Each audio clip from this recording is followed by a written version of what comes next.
delimitation and the census. So what does that mean? When will 33% women definitely get to be a part of the Indian Parliament? We look at that big political story, a momentous occasion, this on the Newstrack tonight. Milestone mark for Nari Shakti. Women's Quota Bill introduced. Beti Bachao, Beti Padhao, Neta Banao. 27 years later, Narendra Modi pushes the Nari Shakti Vandan Adhiniyam. Credit war rages over women's quota. Will the bill become a reality at least now? And that's our top focus on the Newstrack.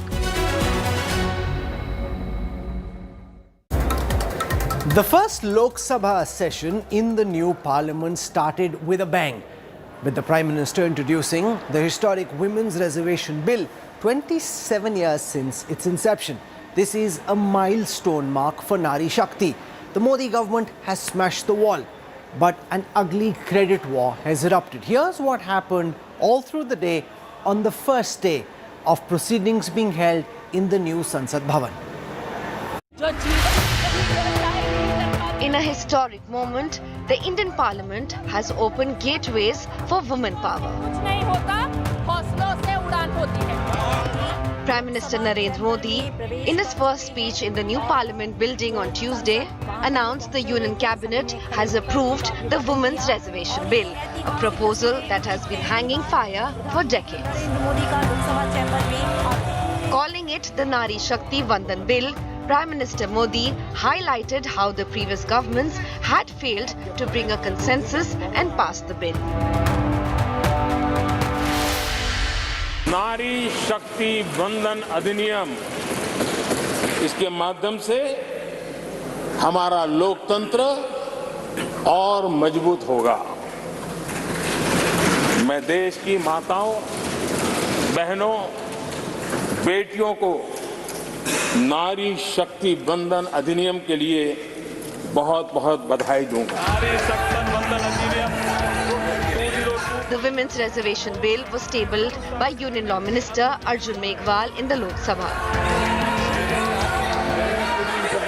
ये असमानता दूर करने का काम अगर किसी ने किया है तो प्रधानमंत्री नरेंद्र मोदी जी ने किया है। इसलिए ये महिलाओं को सशक्तिकरण भी करेगा और महिलाओं का उत्थान भी करेगा और ये दिशा भी देगा।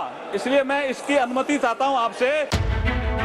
The bill proposes 33% reservation for women in Lok Sabha and state assemblies. It will also accommodate SC and ST seats, but there will be no reservation in Rajya Sabha and legislative councils. A furious war of words erupted in the Lok Sabha after Congress leader Adhir Ranjan Chaudhary claimed that the women's quota bill was the same as the one introduced by the Congress. महिला आरक्षण 1989 में जब राजीव जी प्रधानमंत्री थे तब स्थानीय निकायों के चुनाव में उन्होंने 1/3 आरक्षण महिलाओं के लिए सुनिश्चित किया था। तत्पश्चात कांग्रेस की सरकारों ने लगातार प्रयास किया कि महिला आरक्षण का बिल पास हो, कानून बने।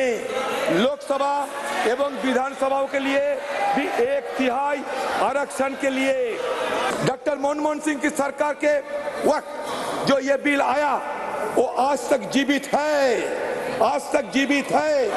माननीय अधीर रंजन जी ने जो कहा वो फैक्चुअली इनकरेक्ट है कि पुराना बिल अभी भी जीवित है।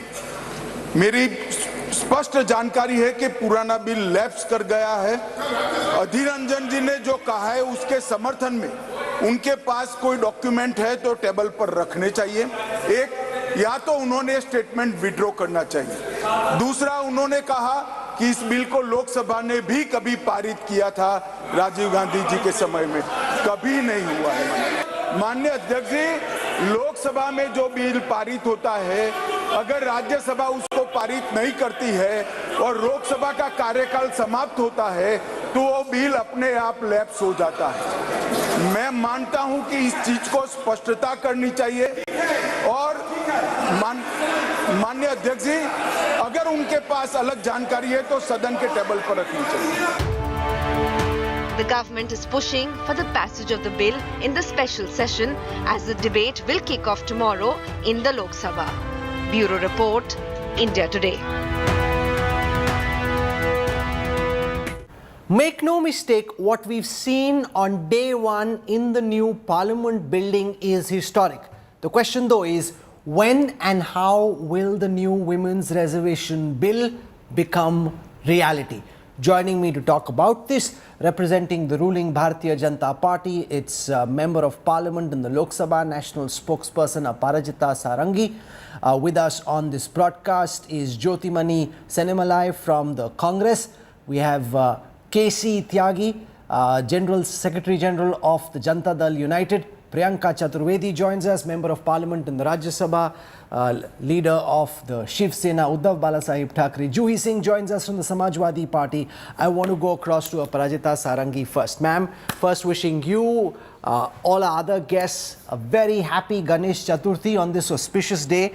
You've laid on the floor of the House the new Nari Shakti Vandan Adhiniyam.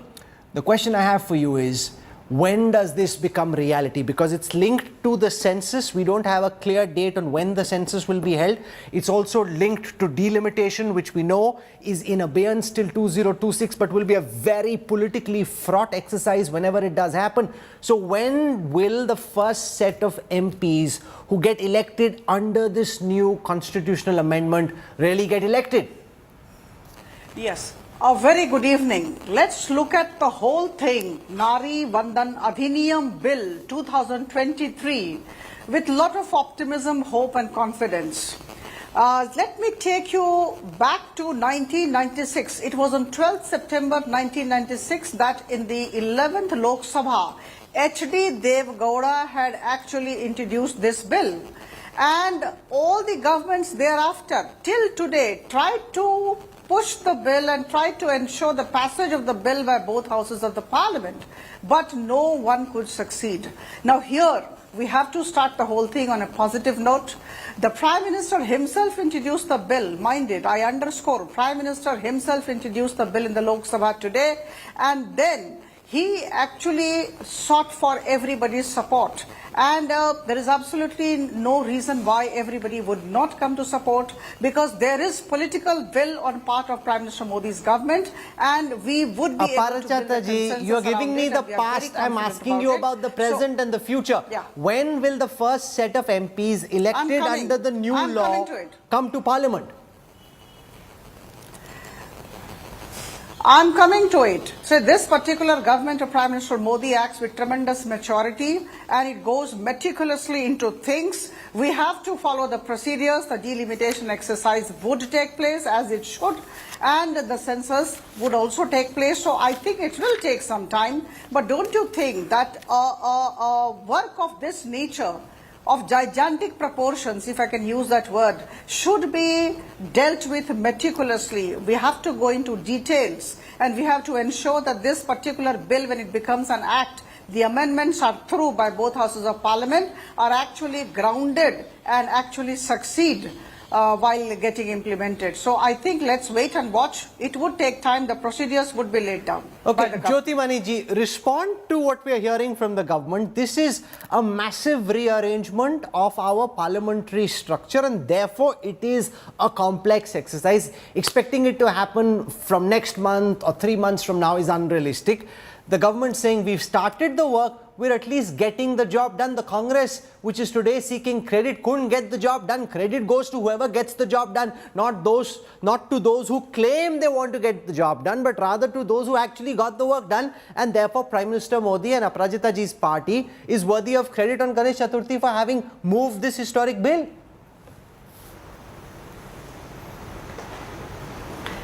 See,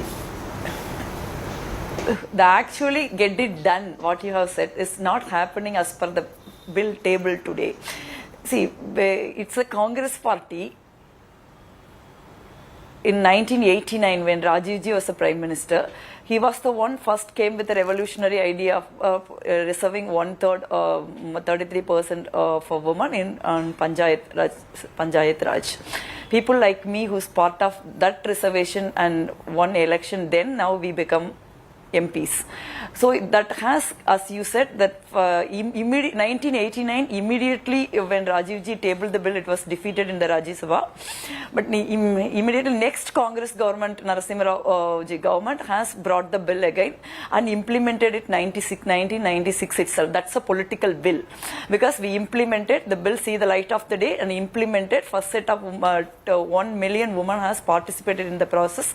Now it has increased to 50%. So Congress party has its right, its own. We have every right to claim because it's a victory. No, for but the you couldn't. Congress I'm sorry, you couldn't get the job done. What are you seeking credit for, ma'am? You couldn't get the job done. I'm not understanding what are you seeking credit for. Rahul, wait, I'm coming. Wait, I'm coming. So why we can't take credit? Because we have done the job through Panchayat Raj. 1 million women in no time has become the leaders of this country. Many of us, including me, who made it to Parliament because we given the result. It's not we haven't done anything. Secondly, when the Congress-led UPA government has brought the bill, BJP vehemently opposed the bill because we passed it in the Rajya Sabha. Lok Sabha, we don't have a number. We don't have a majority. BJP would have been supported our bill in the Lok Sabha. The bill would have seen the light of the day then itself. Many women leaders would have become MPs, MLAs now. Because of BJP vehemently opposed the bill along with other parties, we couldn't pass because we don't have a number. You should not project as if Congress party is not willing to pass the bill because we don't have a number in the Lok Sabha. We don't have a majority in the Lok Sabha. That is why we couldn't pass the bill. But despite you didn't try. Between 2010 and 2014, because you were dependent on support of the Samajwadi Party and the RJD, you didn't even try. You could have tried again. And that's what we are saying. That's No. Wait. Rahul, let me finish. Despite having a brutal majority in the Lok Sabha, Rajya Sabha Congress party is willing to support this bill. Multiple times Sonia Gandhi ji and Rahul Gandhi ji has written to the Prime Minister Modi ji. But despite that, 9 years they have not interested to bring this bill. Now they are bringing this bill. Of course, we are happy about it. But there is no implementation. You rightly said in the beginning, the bill clearly says, first it's linked with the delimitation. As you said, it's a complex process. Second, it links with the census. That means it's not going to implement it any time soon. There is no guarantee it will not implement it 2024 at all. There is no guarantee that it will implement it 2029 unless Congress party comes to. Priyanka ji, this new law, once it's in motion and implemented, potentially makes it easier for someone like you to enter Lok Sabha. As a woman politician, what are your thoughts on Prime Minister Modi and the BJP bringing this Women's Reservation Bill on this auspicious occasion? And who would you give credit to? The current BJP or the Congress which is seeking credit saying, "Ye hamara tha"? So I just made 3-4 points. Point number 1. In 2014, Shri Narendra Modi had promised to the women of this country that as soon as he comes to power, BJP comes to power, he would implement the 33% reservation, which has been a long-standing commitment. Even Atal Bihari Vajpayee ji tried, did not happen. So he would do that. We are talking about it 9.5 years hence and just 6 months before the 2024 elections. That's point number 1.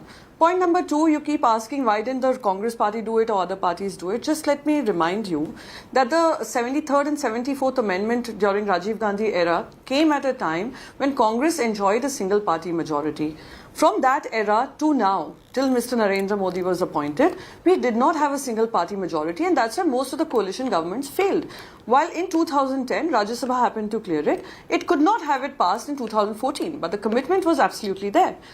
Over the years since 2014, every political party, every senior leader has been reminding the Prime Minister that this needs to be done. But better late than never. He's finally getting it done, which is much better than not doing it at all. Just allow me to complete, Mr. Kanwal. Mr. Kanwal, I did not interrupt anybody and you did not interrupt anyone. I was coming to my final point. If you allow me another 30 seconds or 40 seconds, I'll be very brief. Right? If you'll allow me, without interruption. So I'll tell you the last point. Absolutely, we welcome it. Is this a fight fought only by the BJP? No. I remember the iconic photo of 2010 where Najma Heptullah ji, Sushma Swaraj ji, Brinda Karaj ji were exchanging sweets. It went across political party lines because it is a gender equality issue. Last point. Prime Minister Modi is introducing it. You say better late than never. Then my question to you is this. Point number 5 in this bill, like we say, it is always the bill in the details. The devil is in the details. Point number 5 categorically limits it to the delimitation exercise, which cannot happen till in 2024. We would have expected that 2024 is when we will see more women representation. What you're effectively doing right now is saying, okay, we have opened the doors. Why don't you all queue up?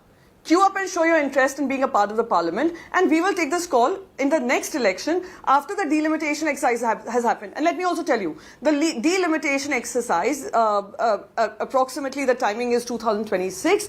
The delimitation exercise already is under a lot of controversy with regards to representation of southern states in the parliament. So all the controversies aside, what are we committing literally to the women? We are saying, okay, we are opening the doors, but thank you so much, you still cannot enter till we haven't done this exercise. So I am sorry, it is not even better late than never. It is another denial to the women to be part of the parliamentary system while they are 50% of the representation. I welcome this bill, but I have my apprehensions that this is not a case of better late than never. It is probably something that could have been done immediately.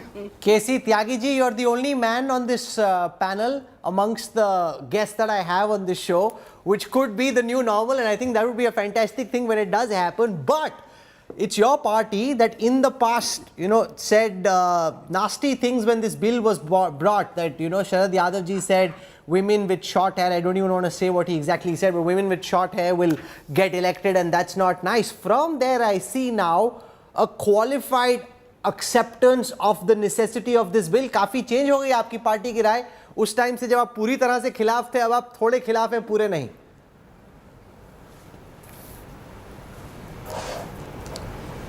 कमल जी, मैं चाहता हूं कि संसद के अंदर भी महिलाओं का रिप्रेजेंटेशन ऐसा ही हो और पुरुषों का भी ऐसा ही हो जैसा आज के पैनल में है. मुझे माइनॉरिटी में होने पर बड़ा गर्व महसूस हो रहा है. सच बताइए, ये नहीं कि आप नेशनल टीवी पे इसलिए बोल रहे हैं, लेकिन जो मन के अंदर है वही बताइए बस आप. राहुल जी, मैं सोशलिस्ट हूं. मेरे लोहिया नेता थे, वो महिला सशक्तिकरण के सबसे प्रबल समर्थक थे. सोशलिस्ट मूवमेंट के 2 नेताओं को मिसअंडरस्टूड किया गया, लालू प्रसाद जी को भी और मुलायम सिंह जी को भी. जबकि नीतीश कुमार जी डे 1 से, जब गीता मुखर्जी की अध्यक्षता में कमेटी बनी है, तब से लेकर के अब तक नीतीश कुमार इसके कभी विरोधी नहीं रहे. और थोड़ा बीच में मैं आउट ऑफ द वे चला जाऊं, बिहार की सभी पंचायती राज्यों में 50% का आरक्षण है, सभी सरकारी नौकरियों में 35% का है, शिक्षक नियुक्तियों में 50% का, मेडिकल इंजीनियरिंग में 33% का. खैर, मैं अब टाइम पे आता हूँ. ये जब देवेगौड़ा जी जनता दल के हमारे प्राइम मिनिस्टर थे, तब ये बिल आया था. जो बैकवर्ड कास्ट के सोशल जस्टिस की पार्टियों के नेता हैं, उनका ये मानना था कि वो इस बिल के खिलाफ नहीं है. लेकिन जो वीकर सेक्शन की महिलाएं हैं, शायद वो उनका रिप्रेजेंटेशन इस बिल में नहीं हो पाएगा. इस बिल के फाइन प्रिंट में लिखा है कि SC ST को रिजर्वेशन है, in the same percentage SC ST को रिजर्वेशन है इस बिल के तहत. राहुल कंवल जी, इसमें यह भी लिखा हुआ है, इसमें यह भी लिखा हुआ है कि ओबीसी श्रेणी की महिलाओं के लिए आरक्षण को बाहर रखा गया है. ये शायद आपने नहीं पढ़ा. सर, पर ओबीसी कोई सीटें थोड़ी होती है, वो तो पुरुषों के लिए कौन सी ओबीसी सीटें होती है? मामूल. सर, पुरुषों के लिए कौन सी ओबीसी सीटें होती है? Why have unfair expectations of a higher bar? OBC reserve seats, OBC वर्ग की महिलाओं के लिए आरक्षण को लेकर के हम पहले भी लड़ते रहे, आज भी लड़ रहे हैं, कल भी लड़ेंगे. लेकिन हम इस बिल के साथ हैं, और ये ना बीजेपी कांग्रेस का है, ये तमाम देश के महिलाओं के ने जो आवाज़ उठाई समय समय पर उसकी, और आज जो समय जिस तरह का है, ये उसकी मांग है. हमें प्रसन्नता है, हमारी पार्टी इसका दोनों सदनों में समर्थन करेगी. और जो फाइनली जब ये हुआ था 2010 में, तब भी हमारी पार्टी ने इसका समर्थन किया था. लेकिन जो SC ST का किया है उसका हम समर्थन करते हैं. और जो देश की 55% आबादी है बैकवर्ड क्लासेस की, उसकी महिलाओं का भी इसमें होना चाहिए, इसकी हम मांग करते हैं। ये मांग हमने 1952 में पिछड़ी जातियों के आरक्षण की भी की थी। अल्टीमेटली 7 अगस्त 1990 को वीपी सिंह जी के नेतृत्व में ये संभव हो पाया।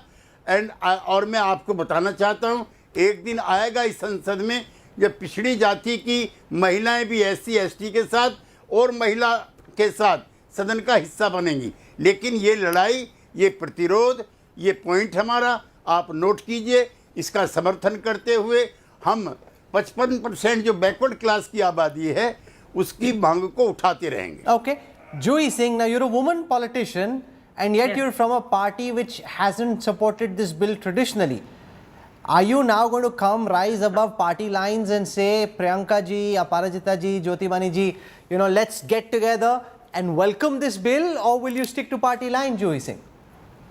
Rahul, we've never opposed the Women Reservation Bill, and Tyagi ji always said that we have always asked for a quota within the Women's Reservation, which is for the OBCs, the SCs, STs and the minorities. No, but there's no such quota for OBCs amongst the men, so why ask for this amongst women?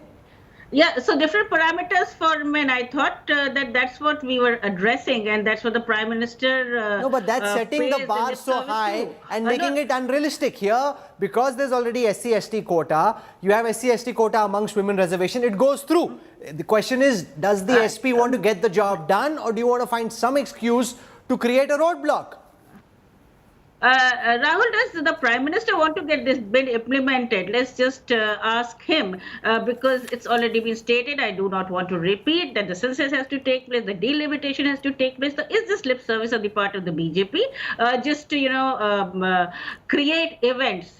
What's the homework? No, but how can it be lip service? They are passing a law, ma'am. It is. How is this lip service? If you're passing a law, then you're committing yourself to doing this.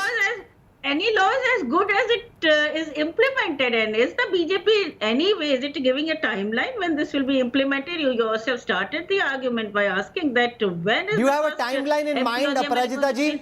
Does the BJP, can you commit on national television to a particular timeline? See, I tell you two things, please give me about 30-40 seconds. Number one, to say that Bharatiya Janata Party did not support the Congress on March 9, 2010 in the Rajya Sabha is far from the truth. So I humbly seek to correct Madam Jyotimani. In 2010 March 9, on March 9 it was tabled in Rajya Sabha, BJP as well as the left had gone ahead and supported, and the bill was passed by 2/3 majority. But Lok the Sabha, Congress Lok at that Sabha. point of time did not have the political will and could not get it passed in the Lok Sabha, and that is why the bill could not be passed, could not see the light of the day. This is one part.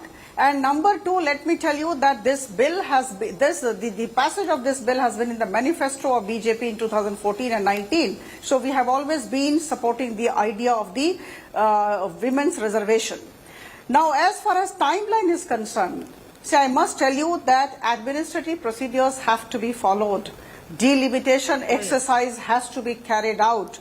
We do not want any kind of glitches on the ground during the time of implementation.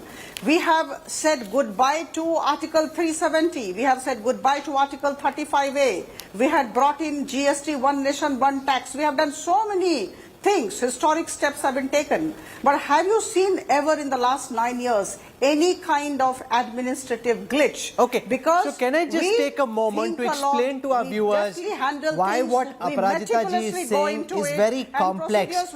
Delimitation isn't easy. It's been held in abeyance since 2026. So stay with me for a moment as I take you through some data sets.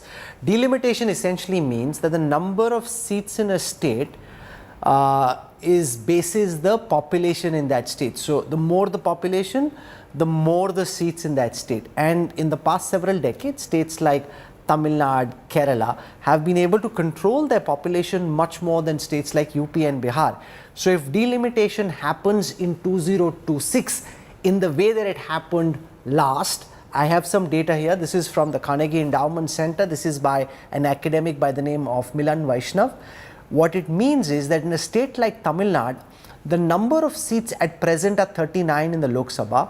If the projected population in 2026 is the barometer for the number of seats in Tamil Nadu in 2026, then the number of seats will come down to 31. Let's just have Tamil Nadu on the screen. That's down 8 from the current number. In a state like Andhra Pradesh and Telangana, where currently you have 42 seats, the number of seats will come down cumulatively to 34. That's down 8 from present. In Kerala, it will come down from 20 to 12. That's down 8 in Kerala. It's the same in all South Indian states. But to make this point, let me now take you to the North Indian states. In a state like Uttar Pradesh, which currently has 80 seats, if the population projected in 2026 in Uttar Pradesh and in the rest of the country is taken as the basis, the number of seats in Uttar Pradesh go up from 80 to 91. That's 11 more than at present. In Bihar, the number of seats go from 40 to 50. That's 10 more than at present. In a state like Rajasthan, from 25 to 31, that's 6 more than at present. In MP, they go up by 4 more. So what that means is that South Indian states see their proportionate representation in the Lok Sabha come down. North Indian states see their proportionate represented go up. So therefore, the South won't like it, the North will like it because they become more politically significant, but there will be a big backlash in the South. And that is the problem. Aparajita ji, do you have any thoughts on how you hope to address this question? Because you're making it seem as if it's only procedural. It's far more complex than just being procedural. I entirely agree. It is a complicated procedure, but only the government of Prime Minister Modi can handle complex things. You have seen in the past 9 years how we operate, and we are very confident that we would be grounding this particular reservation. So tomorrow is the day when we are going to have discussion on various dimensions of this particular bill. Let there be consensus and let the bill be passed, and then thereafter you would see administrative procedures would be put into place, and we would be monitoring very closely. The other thing is, this is linked to the census. The census was to happen in 2020. The census didn't happen in 2022, so it's been delayed. In the US, in the UK, even in China, censuses have happened after the pandemic. In India, why haven't we had a census so far? When will the census take place, ma'am? See, the government will actually speak regarding the methodology that it would adopt in the days to come. Maybe in the next 1 or 2 days, the Minister of Law would be talking to the whole nation regarding the procedures to be adopted.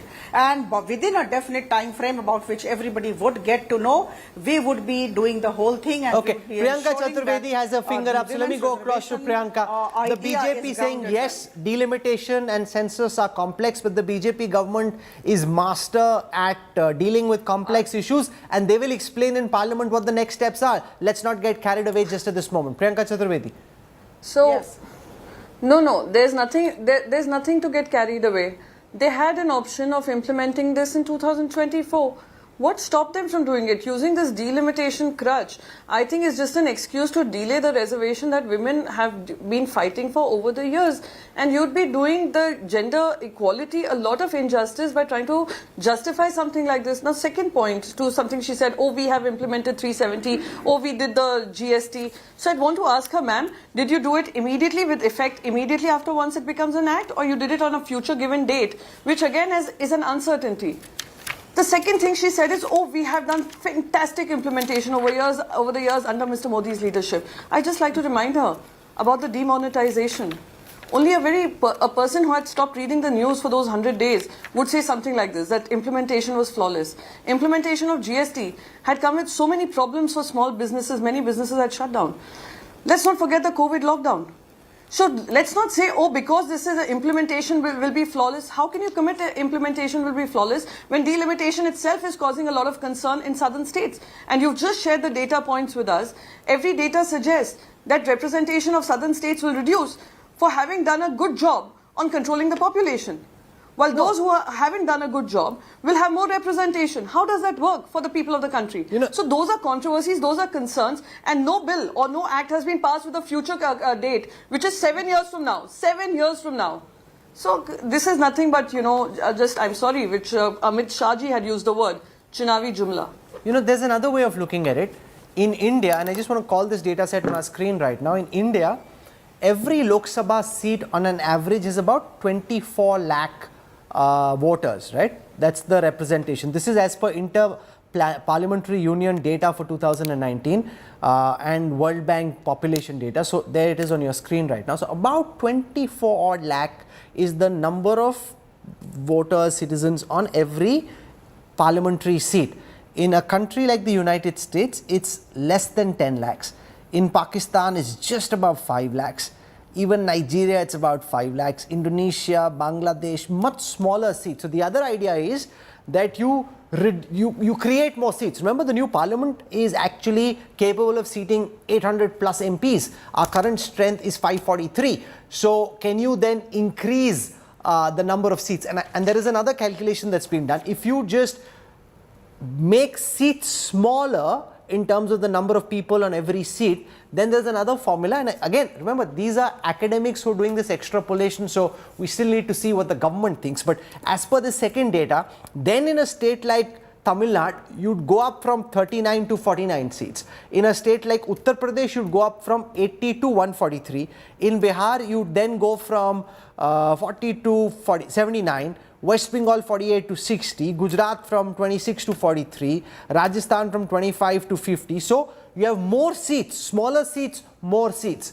But that's complex as well, because even in that formulation, the aggregate number of seats in the south and percentage of overall comes down for southern states. Let me go across to Yashwant Deshmukh, who spends a lot of time studying this. Yashwant, we haven't heard any formal reason, but can you, as best as you can, explain to our viewers why has the census been delayed? When is the census likely to happen? And about delimitation, when it happens, if it happens as per the past formula, then how do you deal with this north versus south question? Well, I will start with your later part first, because census delay is due to the pandemic, and the government might deem fit that to do as and when they feel like. I don't want to get into that controversy. But Rahul, you are so correct when you are talking about, even with the increased number of seats, if the proportion of the seats from the states who have done wonderfully in controlling their population, on increasing their literacy rate, education rate and everything, why should they be punished by their proportion of the seats in the parliament being reduced? So obviously that is not going to happen, Rahul. I am pretty clear that is kind of opening a Pandora's box. It is like punishing the best of your students. No, but that's what delimitation means. But that's what delimitation means. That's what the definition of delimitation is. But I think they will have to figure a way out where the proportion of the seats from different states, they remain common. But within those states, the number of population might be evenly distributed. Like, for example, an average number of voter in Kerala might remain 10 lakh, but the number of seats will remain that 20. And in UP, it might be 20 lakhs. But you can't help it, because that would be wrong. That would be like... No, but that's why delimitation is on pause till 2026. Exactly. That's why it was frozen till 2026, because it was an issue where nobody knew how to deal it. And I'm absolutely dead sure, even in 26, it is an issue where nobody knows a clue on how to deal it. You just cannot punish the southern states for performing good on different indices, for controlling their population growth, for doing so well. They cannot be punished. Number one. Number two. No, so there's another formula. There's another formula, which is that you have dual seats. So on 1/3 of the seats, you have 2 MPs, like we did from 51 to 61. You have dual member seats. So there's one from general category or SC, ST, and there's one woman MP as well. Is that better in your view? I think the best possible way to deal it, I have proposed this one earlier as well, that, best way is to increase the strength of the number of the entire parliament by 33% to accommodate this women's quota. But the women's quota should be applied in a proportional representation manner, like 543 seats go to the elections just the way they are. But the additional seats are allocated as per the votes polled in the parliamentary election. That will make multiple things go in one together giant thing, where, proportional representation comes in. You don't have to redraw the districts. You don't have to do anything of that sort, which might flare up, which might, No, but those MPs may be seen as second-class MPs, because it's proportional representation and you haven't gone to the voters and got elected. They are not. They are not. They are. You see, this. They No, are. but so someone many like a countries. Priyanka Chaturvedi or a Juhi Singh may not be happy. They want to go to voters and win a bona fide election. They don't want this entry through the back door. Why would anybody want it? Priyanka ji, do you want that? This idea that there can be proportional representation? I am absolutely No. sure. Sir, this is a very patriarchal idea in my view. Why would she be okay with it? Rahul, I am absolutely sure that even Juhi I have fought Just my one fight second. without a reservation, and I am where I am. No, this would be doing a huge disservice to the idea of having women in the parliament. We have fought, whether it is my other colleagues in the parliament, Jyoti Mani especially. Jyoti Mani has seen a life of struggle where she started from Panchayat and where she is now. And that is our ability to fight. But because something was promised to us in the constitution, Dr. B.R. Ambedkar had drafted a constitution which gave us equal rights, which was denied to us. And that is why we are asking for this reservation, that a long overdue quota has to be implemented. We don't want this proportional, decorative idea of having women in the parliament. No. You are getting We me want wrong. to be active members at the power table, taking policy decisions. This is neither decorational. I think you are getting my entire idea absolutely wrong. This is neither decorational nor in that way, Priyanka ji. This is a well fought of election. Females will be contesting in all the seats the way they have been contesting. Rahul. But you are using that vote to convert into a kind of seat. I tell you why. Because Juhi ji also will never say, in the spirit of the federalism, that the Kerala should be punished because they had a good laws implemented over there in terms of population control. Okay, let Juhi Singh speak for Juhi Singh. Let Juhi Singh speak for Juhi Singh. Juhi, go on. Not be punished, but then if you've promised reservation on the same parameters as men, then why introduce a different modality for the entire women segment, Yashwantji? I mean, it's for the government. Why have they not worked out the modalities? Why have they not done their homework? And if they do not want to implement that bill, Okay, केसी त्यागी जी, आपको इतने साल का तजुर्बा है, आप बताएं कि इसको डील कैसे करें? Because you want to create reservation, you want to ensure that the southern states aren't punished for their good work on health, education, women's empowerment. How do you break this deadlock? What do you do with the tricky issue of delimitation, which is now linked to the future of the Women's Reservation Bill? KC Tyagi. Rahul. Just 1 second, Jyoti Mani ji. Let me hear from KC Tyagi. KC Tyagi. Rahul ji, एक तो इसमें अधूरापन ये भी है कि राज्यसभा और विधान परिषद में ये महिला reservation quota will not be applicable. तो JDU and the socialist bloc wants कि they also must be included इनमें विधान परिषद एंड राज्यसभा. करके स्टार्ट करते ना, सभी कुछ पहले दिन हो जाएगा तो कैसे होगा? अगर लकीरी इतनी दूर खींच दो तो फिर तो कुछ भी नहीं होगा ना सर. एक एक करके बढ़ते हैं. अपनी राय तो रखने दीजिए राहुल जी. ये तो आपका वर्जन है ना, मेरा नहीं है ना. मुझे अपनी राय रखने दीजिए. ठीक है. दूसरा ये है 1931 जब ब्रिटिश रूल था और इंडिया का कास्ट सिस्टम बहुत मजबूत था, उस समय पहली जातिगत जनगणना हुई थी. लोगों ने सोशल प्रेशर की वजह से अपनी जात भी छिपाई. गरीब और छोटी जातियों के लोग अपने आप को बड़ी जातियों में सम्मिलित कर लेते थे. उत्तर प्रदेश की हमारी हैं जूही जी, ये जानती हैं कि ज़्यादातर लोध समुदाय के लोगों ने लोध राजपूत लिख दिया. बहुत सारे लोगों ने कुर्मी क्षत्रिय सभा लिख दिया. लिहाजा आज तक भी जनगणना नहीं हुई है और ये कोई मामूली काम नहीं है. 9 साल में भी नहीं हुई और खाली कोरोना के पीरियड का बहाना नहीं चलता, उसके बाद भी 4 साल हो गए. तो एक तो जातिगत जनगणना, एक तो जनगणना होना चाहिए और उसमें जात का भी कॉलम होना चाहिए. अमृत काल में देश को ये जानने का हक है कि 75 सालों में किन सोशल फोर्सेस का एम्पावरमेंट कम हुआ है, किन का बिल्कुल नहीं हुआ है, कौन से deprived section of the society हैं, कैसे सबका साथ सबका विकास में इंक्लूड किया जाना चाहिए. और उसके बाद जो आपने बाद वाला बताया है वो सबसे टिपिकल इशू है. मैं चाहता हूं कि साउथ के कंसर्न जो हैं उसको भी नोटिस किया जाना चाहिए. और फिर मैं वही कहना चाहता हूं, ये कोई एक पार्टी का सरकार का एजेंडा नहीं, ये मल्टी पार्टी होना चाहिए. सब लोगों को शामिल किया जाना चाहिए, दक्षिण को भी उत्तर को भी, और सारे पॉलिटिकल पार्टीज़ को एंगेज किया जाना चाहिए. और तब ये डीलिमिटेशन का काम शुरू करना चाहिए. और भी इसमें कई चीज़ें मैं उस पर नहीं कहना चाहता, चूँकि मैं आज पॉजिटिव रहना चाहता हूँ. और पॉजिटिव ये है, all the socialists of all trade and mark, they are in favor of the Mahila Reservation Bill. We salute the bill. और इसका क्रेडिट एक को नहीं, पूरे देश की महिलाओं के संगठनों को जो लड़ी हैं. मुझे आज बहन सुषमा स्वराज की भी याद आ रही है, वो भी लड़ी थी इसके लिए, आज वो नहीं है. और इसके तहत जो गरीब जातियों की समूहों की महिलाएं हैं, मैं राहुल जी आपसे डिसएग्री करता हूं, वो तो पुरुषों SC ST महिलाओं का है, पुरुषों का नहीं है. पुरुषों का अलग से है, बना हुआ उसके अंदर कोटा. लिहाजा जो बैकवर्ड क्लास की, गरीब जातियों की, गरीब समूहों की, जो सोशली एजुकेशनली बैकवर्ड हैं, उनको भी इसमें शामिल किया जाए. और हमारे जैसे लोग, the socialist of brand and all progressive forces for the socio-economic empowerment, उसके लिए अपनी लड़ाई और प्रतिरोध जारी रखेंगे.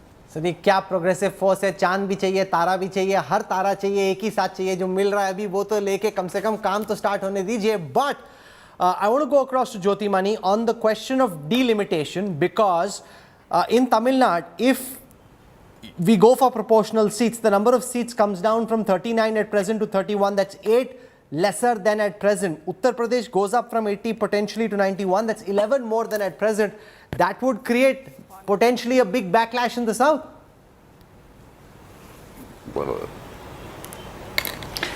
Rahul, give me some time without interfering.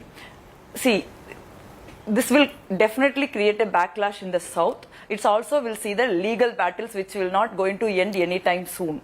That is why this government is cleverly linking with this, with census, fresh census and the delimitation. Because they do not want to pass the Women Reservation Bill, because they have any commitment or the any political will, they could have do it with between 2014 to 19 at the beginning of the 2019.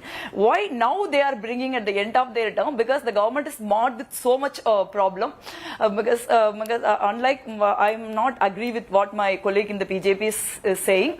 You see the track record of this government. This government is full of jumlas.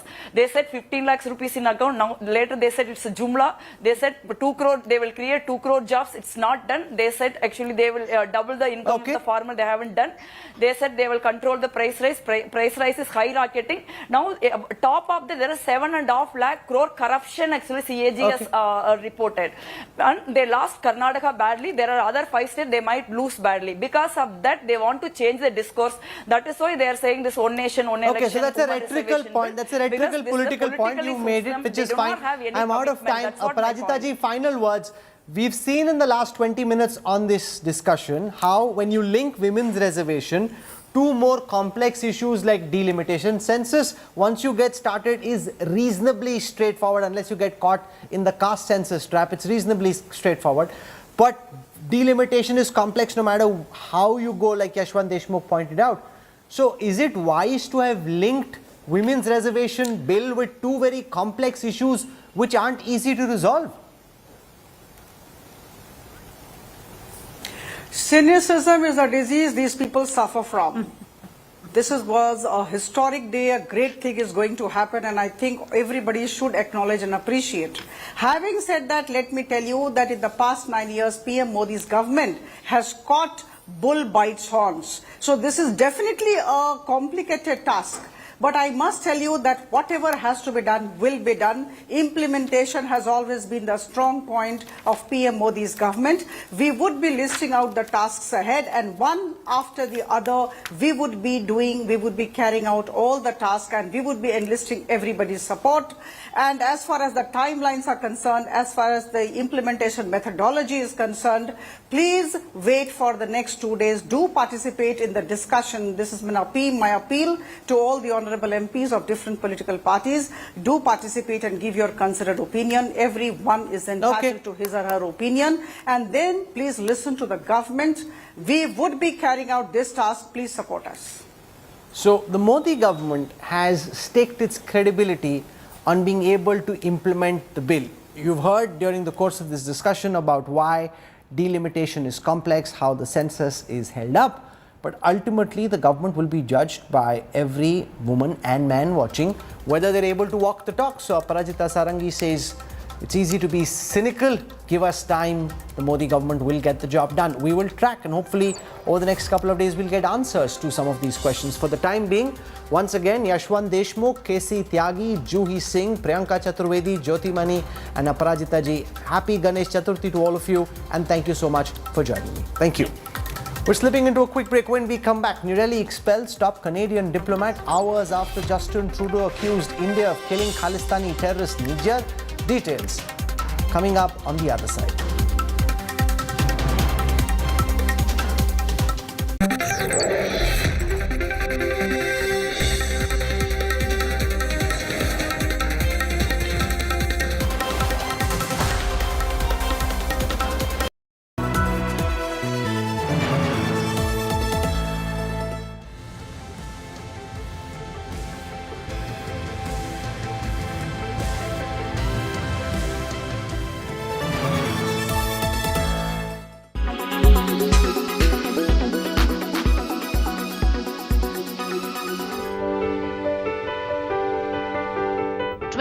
Months went into building this monumental narrative,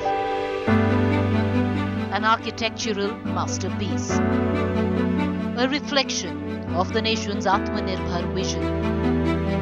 Let's take you now on a tour of India's new parliament, the House of the People, our new Lok Sabha. Larger and grander, 888 seats, almost 300 more than the old chamber. This is the brand new Rajya Sabha, bigger, more spacious, designed to accommodate 384 members, around 100 more seats than the present upper house. Vastness is just one element of this stately complex. India's new parliament embodies the Indian diversity in all its glory. Materials sourced from across the country to build this temple of democracy. Teak wood from Nagpur in Maharashtra, Rajasthan's red and white sandstone. Carpets procured from Mirzapur in Uttar Pradesh. The stone jali work bears the craftsmanship of Rajnagar in Rajasthan and Noida in Uttar Pradesh. Flooring of bamboo wood from the northeast, from Agartala in Tripura. Indore in Madhya Pradesh sent the Ashok Chakra. The Ashok emblem sourced from Chhatrapati Sambhaji Nagar in Maharashtra and Jaipur in Rajasthan.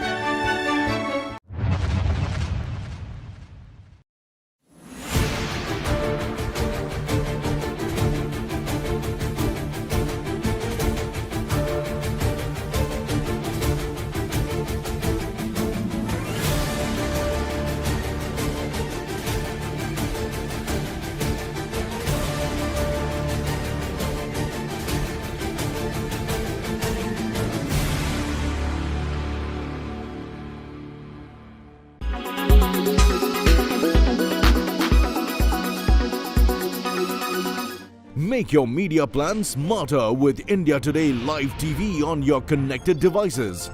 Amplify your brand with 100 million smart internet viewers. To advertise, mail us at sales@aajtak.com.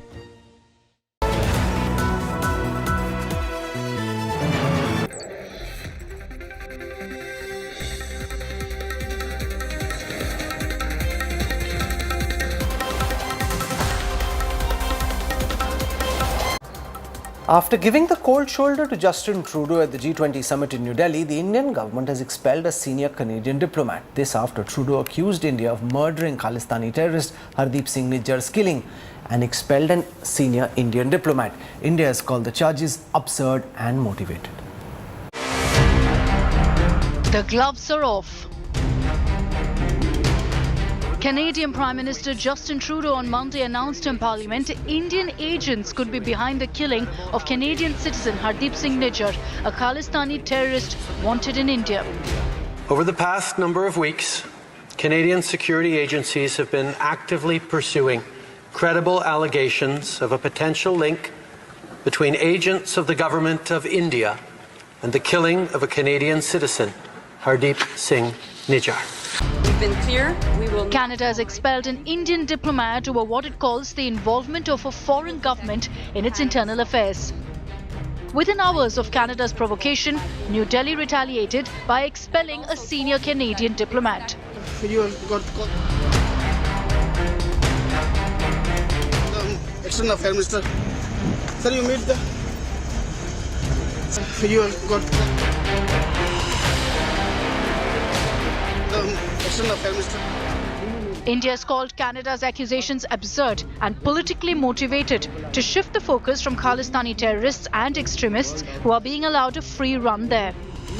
Phrase which came to my mind was actually a Hindi phrase, which was "Ulta chor kotwal ko dante." I mean, if anybody has a complaint, we have a complaint about Canada.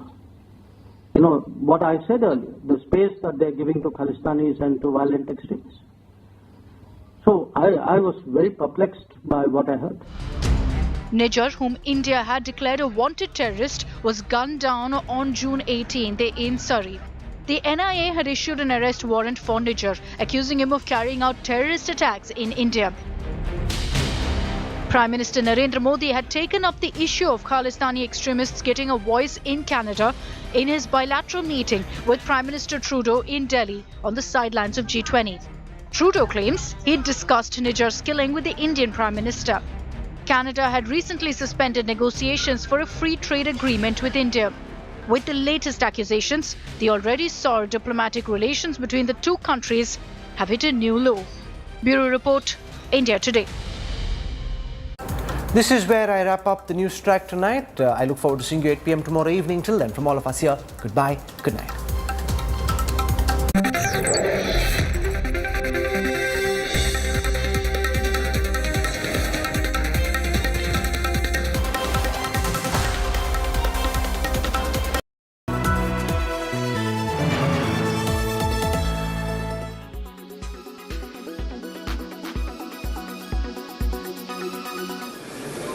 नए संसद भवन की भव्यता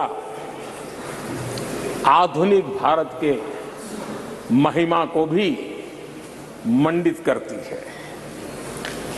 हमारे श्रमिक, हमारे engineers, हमारे कामगारों, उनका पसीना इसमें लगा है और कोरोना काल में भी उन्होंने जिस लगन से इस काम को किया है, क्योंकि मुझे कार्य जब चल रहा था तब उन श्रमिकों के बीच आने का बार बार मौका मिलता था और खास करके मैं उनके स्वास्थ्य को लेकर के उनसे मिलने आता था, लेकिन ऐसे समय भी उन्होंने इस बहुत बड़े सपने को पूरा किया। आज मैं चाहूँगा कि हम सब हमारे उन श्रमिकों का, हमारे उन कामगारों का, हमारे इंजीनियर्स का हृदय से धन्यवाद करें, हृदय से, क्योंकि उनके द्वारा निर्मित भावी पीढ़ियों को प्रेरणा देने वाला है।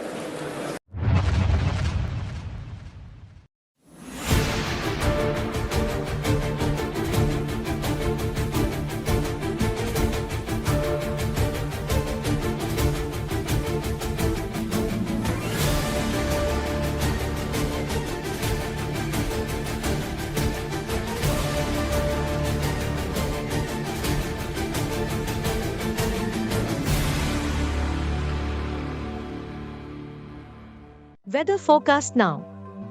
Delhi, maximum 36 and minimum 27 degrees. Mumbai, maximum 28 and minimum 26 degrees. Kolkata, maximum 31 and minimum 25 degrees. Bangalore, maximum 28 and minimum 21 degrees. Chennai, maximum 33 and minimum 24 degrees.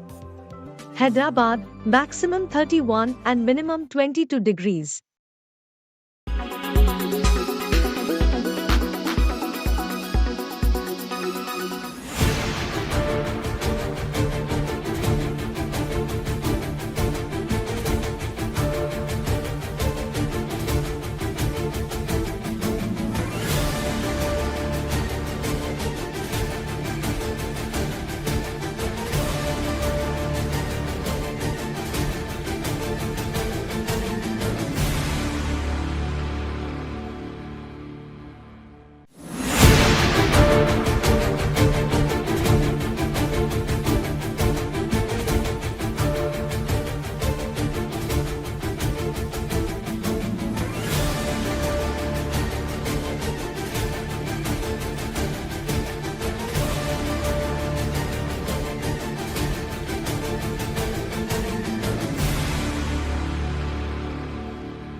Make your media plan smarter with India Today Live TV on your connected devices.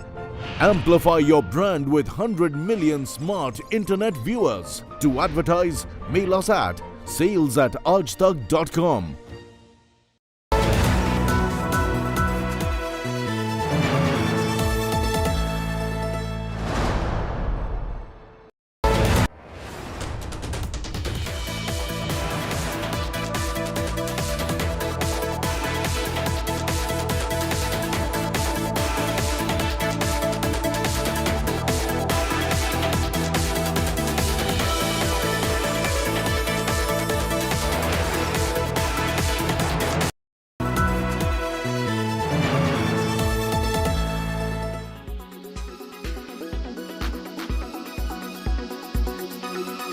This central hall was witness to Pandit Nehru's tryst with destiny speech on the eve of India's independence. And yesterday, the Prime Minister also mentioned this in his speech. I am thankful to you because you remembered this historic speech on this yesterday's occasion. Sir, the India's independence during his speech, the Pandit Nehruji inter alia stated, which I quote, long years ago we have made a tryst with destiny, and now the time comes when we shall redeem our pledge, not wholly or in full measures, but very substantially. At the stroke of the midnight hour, when the world sleeps, India will awake to life and freedom. नया संसद भवन अपने विशाल और सुंदर स्वरूप में एक नए विश्वास से भरे आत्मनिर्भर भारत का पहचान बनेगा। पार्लियामेंट हमेशा से एकता का प्रतीक रहा है। यह हमारे संविधान के मूल्यों की सुरक्षा करता है, जो विभिन्न भाषाओं, संस्कृतियों और परंपराओं के बावजूद हमें एक राष्ट्र के रूप में बांधने का काम करता है।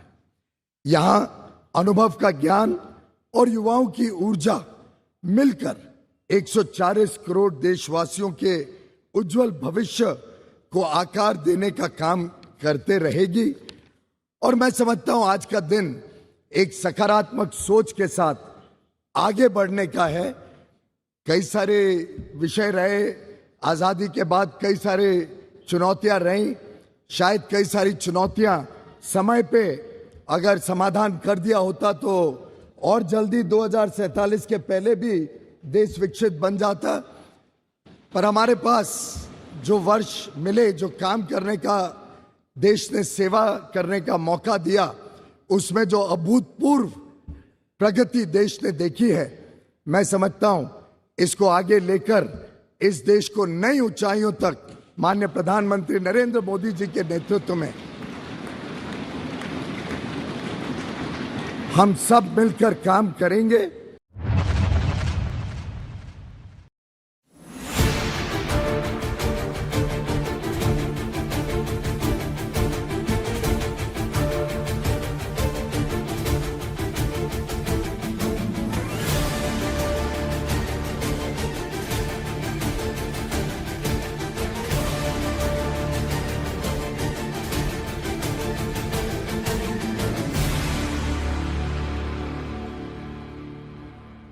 Weather forecast now.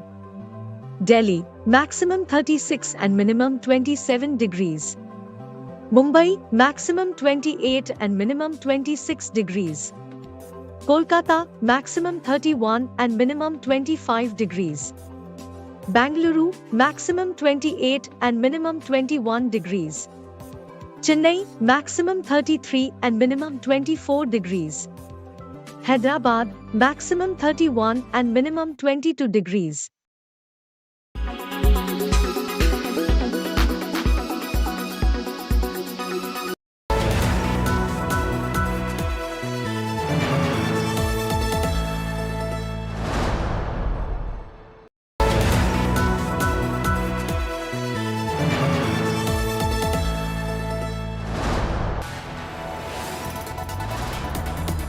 You are watching India Today, powered by Finest, Be Sustainable Change, a BNP Group company. Co-presented by Star Health Insurance, the health insurance specialist. Co-presented by JK Tyre Ranger Series, stay wild at heart. Co-presented by हर घर का hero green ply का E0. Co-powered by PolicyBazaar.com, her family होगी insured. Co-powered by the bold look of Kohler.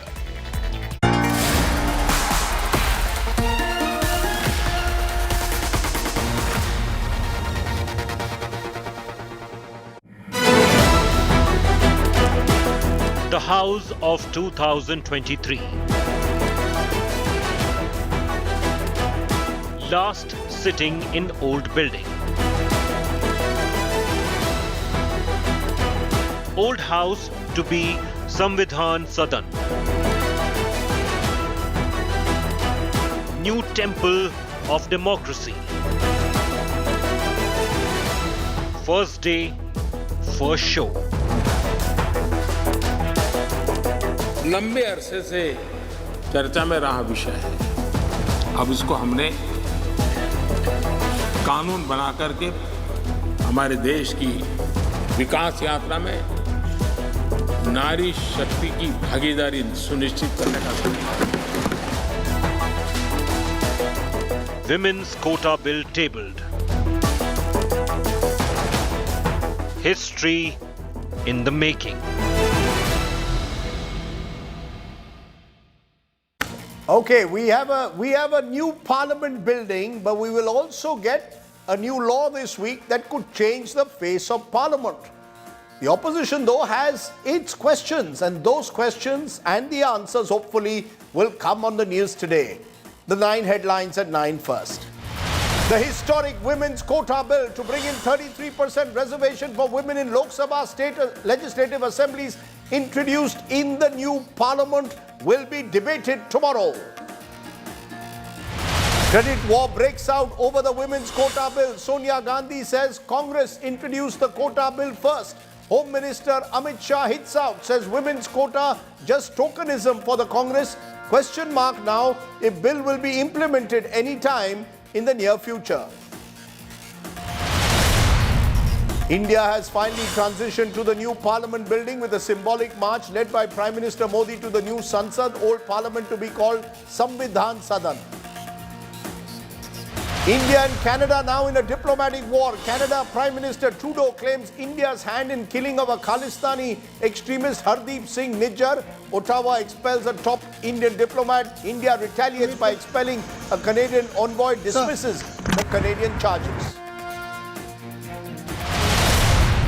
Security forces avenge the death of Anantnag Braves. Lashkar commander Uzair is killed after 7 days of an anti-terror operation.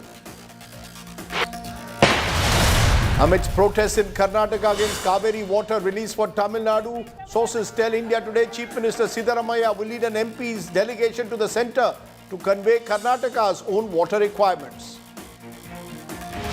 As Kerala begins mass testing amidst the Nipah virus outbreak, Chief Minister Pinarayi Vijayan directs a survey and study, says ICMR not giving a clear reason why Kozhikode is Nipah epicenter. More trouble now for TDP Chief Chandrababu Naidu. CID files a third graft case against Naidu in an alleged 120 crore rupee FiberNet scam.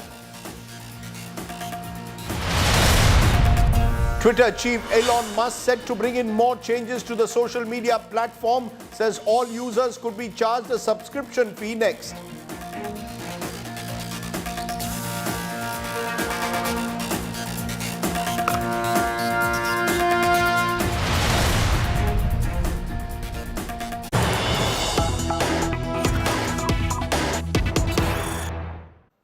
But first to the big story that's breaking at the moment. The Lok Sabha's debate on the Women's Quota Bill will be for 7 hours tomorrow. 7 hours now allotted for the Women Quota Bill that was introduced in Parliament that promises 33% reservation in Lok Sabha and state assemblies. Remember, Prime Minister Modi today spoke about it, but tomorrow we are now told Sonia Gandhi The former Congress president will lead the Congress debate in the Lok Sabha. Remember, Mrs. Gandhi has claimed she is the one who has been pushing the Women's Reservation Bill all these years. So tomorrow it will be the turn of Sonia Gandhi to take the stage, center stage, by speaking in the opposition reply. She hasn't spoken for a long time in Parliament. Sonia Gandhi tomorrow, it was Prime Minister Modi today. The stage therefore set for the passage of the historic, contentious Women's Reservation Bill. In fact, the first Lok Sabha session in the new Parliament starting with that news. The Prime Minister announcing that the Women's Reservation Bill had been cleared by the Parliament and will be taken up. 27 years since it was first tabled, it could be a milestone moment. But, and there is always a but, the fact is this bill will become law now, but will be implemented only after the delimitation exercise expected to be complete sometime in 2026 or 2027 is over, which means the earliest we could get women's reservation in a general election could be 2029. The opposition is crying foul. The BJP is saying, Modi hai to mumkin hai. Listen in. नारी शक्ति वंदन अधिनियम, इसके माध्यम से हमारा लोकतंत्र और मजबूत होगा. The suspense is over. The Narendra Modi government has brought the Nari Shakti Vandan Bill or the Women's Reservation Bill to the Lok Sabha. Prime Minister Modi broke the news making his first speech in the new Parliament building on Tuesday, which also happened to be Ganesh Chaturthi. आज जब महिलाएं हर sector में तेजी से आगे बढ़ रही हैं, नेतृत्व कर रही हैं, तो बहुत आवश्यक है कि नीति निर्धारण में, पॉलिसी मेकिंग में हमारी माताएं, बहनें, हमारी नारी शक्ति अधिकतम योगदान दें. The bill tabled by Law and Justice Minister Arjun Ram Meghwal reserves 1/3 of seats in the Lok Sabha and state assemblies for women. 1/3 of seats under SC/ST quota will be reserved for women. The law, once passed, will come into effect after the delimitation is complete. The delimitation exercise will take place after the census is done. The reservation will be in place for 15 years. Atal ji के कार्यकाल में कई बार महिला आरक्षण का bill पेश किया गया, कई बार, लेकिन उसे पार कराने के लिए आंकड़े नहीं जुटा पाए और उसके कारण वो सपना अधूरा रह गया. ईश्वर ने ऐसे कई पवित्र काम के लिए मुझे चुना है. Incorrect है. Both BJP and Congress are seeking credit for the women's bill, which has been hanging fire for nearly 3 decades. महिला आरक्षण 1989 में जब राजीव जी प्रधानमंत्री थे, तब स्थानीय निकायों के चुनाव में उन्होंने 1/3 आरक्षण महिलाओं के लिए सुनिश्चित किया था. तत्पश्चात कांग्रेस की सरकारों ने लगातार प्रयास किया कि महिला आरक्षण का बिल पास हो. 9 मार्च 2010 में राज्यसभा ने इसको पास किया. उसके बाद राज्यसभा ने कम्युनिकेट किया लोकसभा को, और जब रिपोर्ट किया तो लोकसभा के सेक्रेटरी जनरल जब इसको रिपोर्ट किया तो ये लोकसभा की प्रॉपर्टी बन गई. और 15वीं लोकसभा जैसे ही भंग हुई, अध्यक्ष जी, 15वीं लोकसभा जैसे ही भंग हुई 18 मई 2014 को, ये बिल भी लैप्स हो गया. Earlier, Sonia Gandhi had called the proposal law a UPA product. Women's Reservation Bill finally is coming. Women's Reservation Bill. With both BJP and Congress backing women's quota, the bill is expected to be passed without much trouble. But the quota will not come into effect till delimitation happens, which means it is ruled out for the 2024 Lok Sabha elections. With Polumi Saha, Bureau Report, India Today. Okay, my first guest on this big topic is K. Kavita, the BRS MLC. She is among those who has been writing to the Prime Minister calling for 33% reservation, even went on a one-day fast.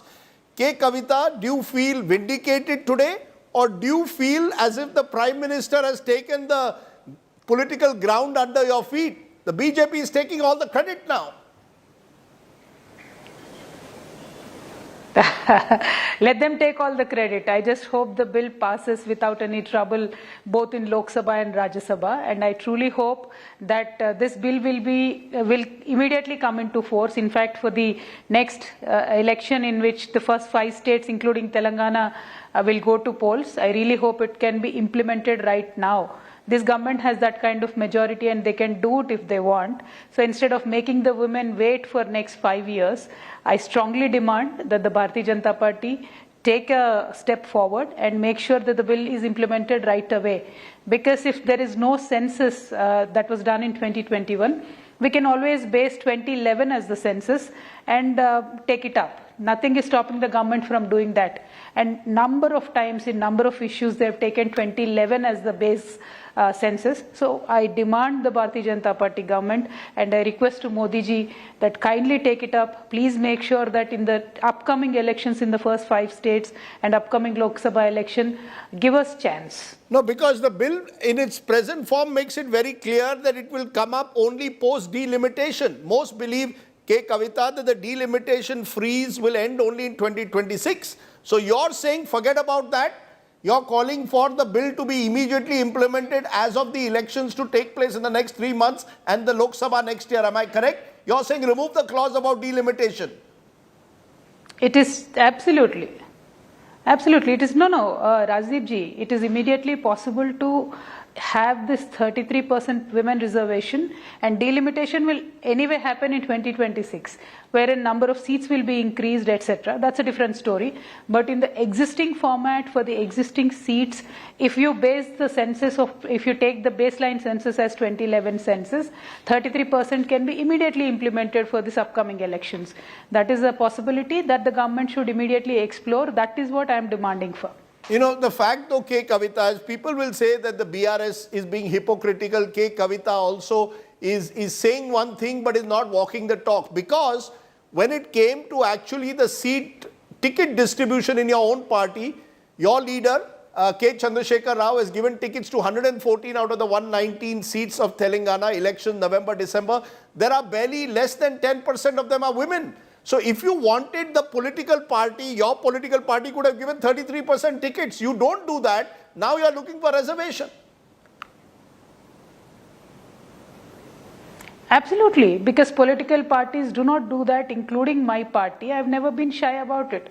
Any political party in this country has not given more seats than the BRS party, except Naveen Patnaik ji and Mamta Didi, and when Madam Jayalalitha was alive, she was the one. So only 3 chief ministers have taken this initiative, and many parties did not do it for various reasons. BRS is one among them. There is no going back on that word, and that is specifically why. And the statement that I've made now is BRS party's official statement. That is what our MPs are going to also talk about in the parliament tomorrow. So we demand BRS, as BRS party, not as just K. Kavita, that let this bill be implemented for this upcoming elections itself. If the BJP is really sincere, they can do it. They can make it happen. They don't have to wait, No, but it will take time, ma'am. One minute. Bill, try to get women's vote now. Do it after.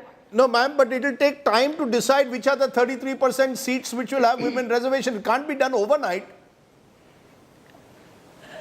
Rajdeep ji, it can be done. You have to just press one button on the computer. You will immediately know which are the constituencies which have more women voters. Simple as that. So today, using the technology, it is not as hard as we think it is.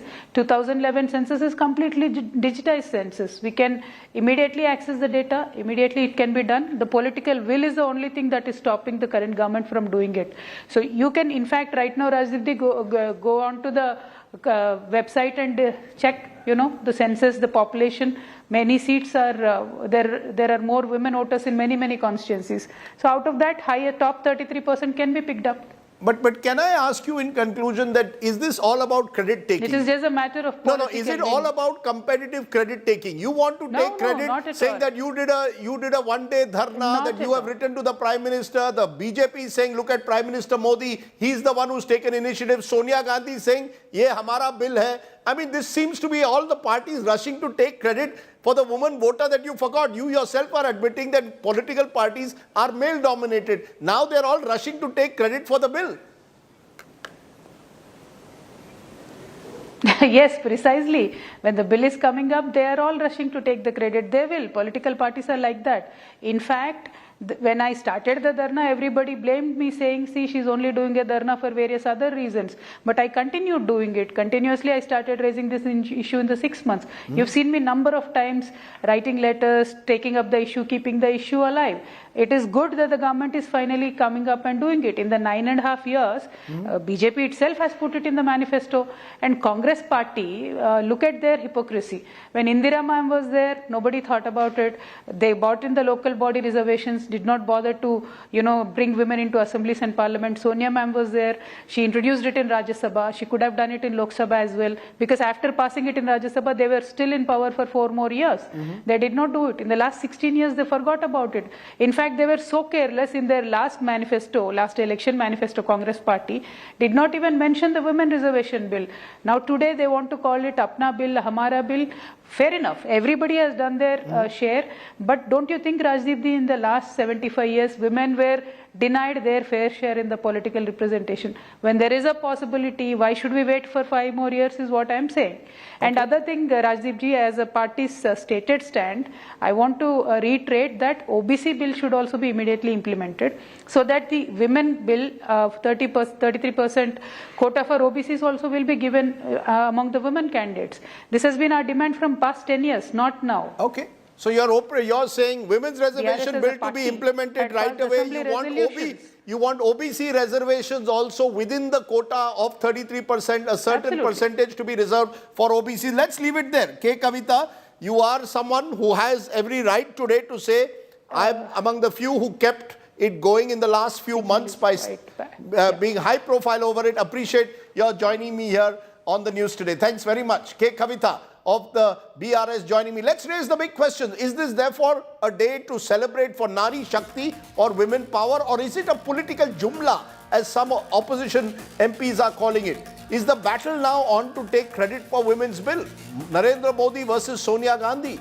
When will the implementation of the bill actually take place? Will this bill truly empower women, or will male politicians still call the shots? Just some of the questions. Lalita Kumaramangalam is a BJP member and a former chairperson of the National Commission for Women. JB Mathur is a Congress MP in the Rajya Sabha. Maua Maji, interesting, Jharkhand Mukti Morcha MP. This is one of the parties that has not fully endorsed the bill. And Tara Krishnaswamy, co-founder, Citizens for Bengaluru and Political Shakti. Appreciate all of you joining us here on the show tonight.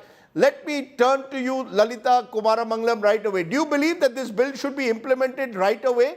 The government has said it will be done after delimitation is complete. Now, that could take years. And therefore, while you make these announcements and make it a law, it will take years to implement.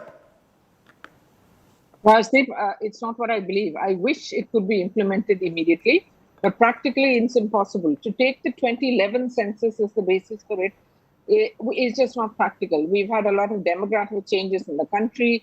Population has grown by leaps and bounds, and different states have different percentages of not just the growth in population, rate of growth of population, but many other differences. There is also the demand for OBC to be included, the OBC quota to be included in the quota, not just SC/ST, as has been written down in this bill. Now, to expect it to be done without delimitation being complete would really be rushing things, because then again, when delimitation occurs, which it will, it's inevitable it will, there will again be another scramble for which seats to be given back to women or back to men, and then some given to be women. It gets very confusing for not just the government, more so, I think, for the Election Commission, both at the central and the state levels. I'm sure the EC has also been consulted in this regard. But like I say, as an activist, I'd love it to have been done even 25 years ago. Unfortunately, it wasn't. To call it a Jumla is one minute. unfair. No, 1 minute, ma'am. Ma'am, 1 minute. Just one more point. Yes. One more point, Rajiv. Yes. To call it a Jumla is unfair, Rajiv, because not every, except for 2 or 3 parties, everybody has been supportive of it, and we have patriarchy across the board in every party. Let me be brutally frank here. So I don't think it's a Jumla. The PM has been smart enough to introduce the bill at a time when he knows it will be passed through both houses of parliament, and once it's passed, almost no party will be able to then turn around and say, that we cannot support it. The bill has cannot be done in this form, etc., etc. So Jumla is not a fair word to use. Okay. But I would like to congratulate every woman from across every party who has worked for this. And I have seen it being done well before I became NCW chief, where women from every party, Sushma ji, Brinda Karat, Sheila Dikshit. I mean, the name kids No, Geeta Mukherjee. Don't forget the great Geeta Mukherjee, CPI leader. She was one of the pioneers of this bill. I don't take her name because she's actually my mother's aunt. So it looks like I'm boasting personally, which I don't want to do. But yes, we used to call her Chot Dida. She was one of the prime movers of the bill. So what I'm trying to say is that across parties, women have worked very hard to see this come to fruition. Okay. And I'm very, very glad that finally this time the bill will be passed. Okay. There will be a delay in its implementation, which a lot of women regret, but the bill will be passed. And that is the most important step forward, because finally there is hope that women will get a chance to participate in decision making. This should have come many, many years ago. But finally now, when it is implemented, women will get that chance. Okay. Both at the assembly and at the center. And we must learn from what's happened at the panchayats. Women have done brilliantly across panchayats across the country. And this is what will be reflected. It'll take 5-10 years perhaps for it to, to come into data and stuff like that. But I'm sure Tara, my friend Tara, will give you, she has much more data on hand than I have, will give you the data, will prove to you that this is a fantastic step forward. Can I just stop you for a moment? I can see that you feel this is an important day, and I'm going to come back to you to challenge some of what you said. But let me hear from the other speakers, starting with JB Mathe from the Congress, because now we are told that the Congress, some Congress leaders are calling it a Jumla. You've got Mr. Chidambaram, former finance minister, tweeting that the Women's Reservation Bill is a typical example of the BJP's deceptive politics. The bill mocks the women of India and asks them to wait till the next census. Now, in the morning, everyone was taking credit for the bill, even in the Congress, including Sonia Gandhi, who is going to speak tomorrow. Now, your own leaders of the Congress are saying this is a deceptive Jumla bill. Rajdeep, I have no hesitation in saying that tabling the Women Reservation Bill is definitely a welcome move, because Congress party has always aspired and believed that women should be given equal platform in Parliament and assemblies. Yes. But the devil is in the details. If you look at the clause 5 and also the 334A, see the delimitation clause, it says that women reservation will be come into effect after delimitation and after census. When will this delimitation take place? When will the census take place? What is the need to link delimitation and census to women reservation? Proof of the pudding is in the eating. Now they have managed to show the pudding. That pudding is Nari Shakti Vandan Bill. But when will the women of the country get to eat it? No, and but I the wish to women say have been that waiting this for is a 25 very, years, ma'am. clear case of Jumla. JB Mathe, the women of the country have been waiting for years. When you were in power, you were not able to pass it. You didn't have the numbers. The Prime Minister has the numbers. He's passing it. When we had the numbers way back, we brought in the Panchayati Raj. That was to turn into reality, and turned into reality, and we have lakhs of women leaders across India. But during UPA time, we had the intent, we had the intention, we had the aspiration. We managed to pass it in Rajya Sabha, but we couldn't pass it in Lok Sabha because we didn't have the numbers. Now BJP has been sitting through for 9.5 years. They could have passed it earlier. Why they didn't do it? They did not not even initiate in the last fag end they come up with this. And I have to say the Prime Minister is an ardent seller of dreams. Be it 15 lakh in bank account, be it 2 crores jobs per year. And if this is the essence of the bill, this will remain a pipe dream. Because I urge the BJP women MPs to speak tomorrow in Parliament saying that this delimitation clause and the after census clause to be removed and then the bill to be passed. Because we all want it to happen. We all want to support it wholeheartedly. We believe it. So but you're saying this is a half-baked jumla. Okay, you're saying the Congress wants the delimitation clause to be removed. Then you believe this is a true bill. Before I come to Tara and my guest from the JMM, quick word from you, Lalita Kumaramangalam, because JB Mathur is raising a question that many are.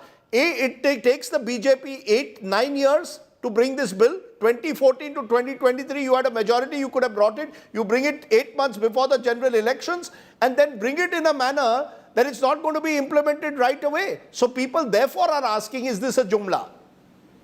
Rajdeep, I think you're sounding very naive. You need majority in both houses of parliament, not one. There was no point in trying to bring in a bill that everybody may wanted, as I say, everybody wanted across the board, when we did not have majority in the Rajya Sabha. Today, we know that it will be pushed through in the Rajya Sabha too, which is why it has been brought in today. I'm not saying it could have not come a couple of years earlier or the moment we got the majority in the achieved majority in the Rajya Sabha, but bills also take time to write. Consultations have to be held with various sections of people, and probably that was what held me back. However, I'm not amongst the ones who write it, so you don't need to take my word as fact. Okay, but that is probably what happened. Let me bring in just a minute. To me, unfortunately, it sounds that the Congress is now grabbing excuses to say no to agreeing to the bill tomorrow. Yes, the Congress did introduce it at one time, but they were not able to persuade their allies. Don't forget Mulayam and Lalu, etc., were their allies when it was passed in the Rajya Sabha. And then, of course, the bill was just jacked because the extreme patriarchy in those parties, and I mean, we can give innumerable examples. There's not enough time today, though. Therefore, it was not passed. Today, it will be passed. As I said before, there may be a slight delay. Ma'am, I take your point. Let me turn to some of the other ticklish issues. Mahua Maji, you're a Jharkhand Mukti Morcha MP. आप मुझे बताइए, क्या आपकी party इस bill का पूरा इसको endorse करती है या नहीं? क्योंकि हमने पहले देखा हिंदी हार्टलैंड के पार्टीज कहते हैं ओबीसी रिजर्वेशन दो, केवल विमेन रिजर्वेशन नहीं चलेगा, we want reservation within reservation, OBCs, SC, ST, इनके लिए। क्या आप इस बिल को कल समर्थन देंगी या नहीं मैम? देखिए, इस बिल को लेकर हमारी पार्टी हमेशा से मांग उठाती रही है। मैं खुद भी पार्लियामेंट में इस बिल के लिए बोलती रही हूं और अभी ये आ रहा है, इसका स्वागत है। लेकिन हमारा ट्राइबल स्टेट है, आप सभी जानते हैं कि झारखंड में 32 ट्राइब्स रहते हैं और वो महिलाएं जो हैं वो अभी पंचायत चुनाव में बहुत अच्छा कर रही हैं। मुखिया का चुनाव हो, जिला परिषद का चुनाव हो, उसमें अध्यक्ष का पद हो, हर जगह वो चुनकर आ रही हैं। तो ऐसे में अगर महिलाओं का सिर्फ रिजर्वेशन होगा और उसमें एसटी, एससी, ओबीसी का रिजर्वेशन नहीं रहेगा तो हो सकता है कि आने वाले समय में सिर्फ कुछ पर्टिकुलर अपर क्लास की महिलाएं, चाहे वो किसी भी जाति धर्म की हो, लेकिन जिसके हस्बैंड्स या तो ब्यूरोक्रेट्स हैं या पॉलिटिशियन हैं बड़े या इंडस्ट्रियलिस्ट हैं, तो ऐसे लोगों के घर की महिलाएं फिर से पॉलिटिक्स में आएंगी और जो ग्रास रूट लेवल की महिलाएं हैं जो डिजर्व करती हैं उनके लिए समस्या खड़ी हो जाएगी। इसलिए हम लोग चाहेंगे कि उनके लिए रिजर्वेशन हो।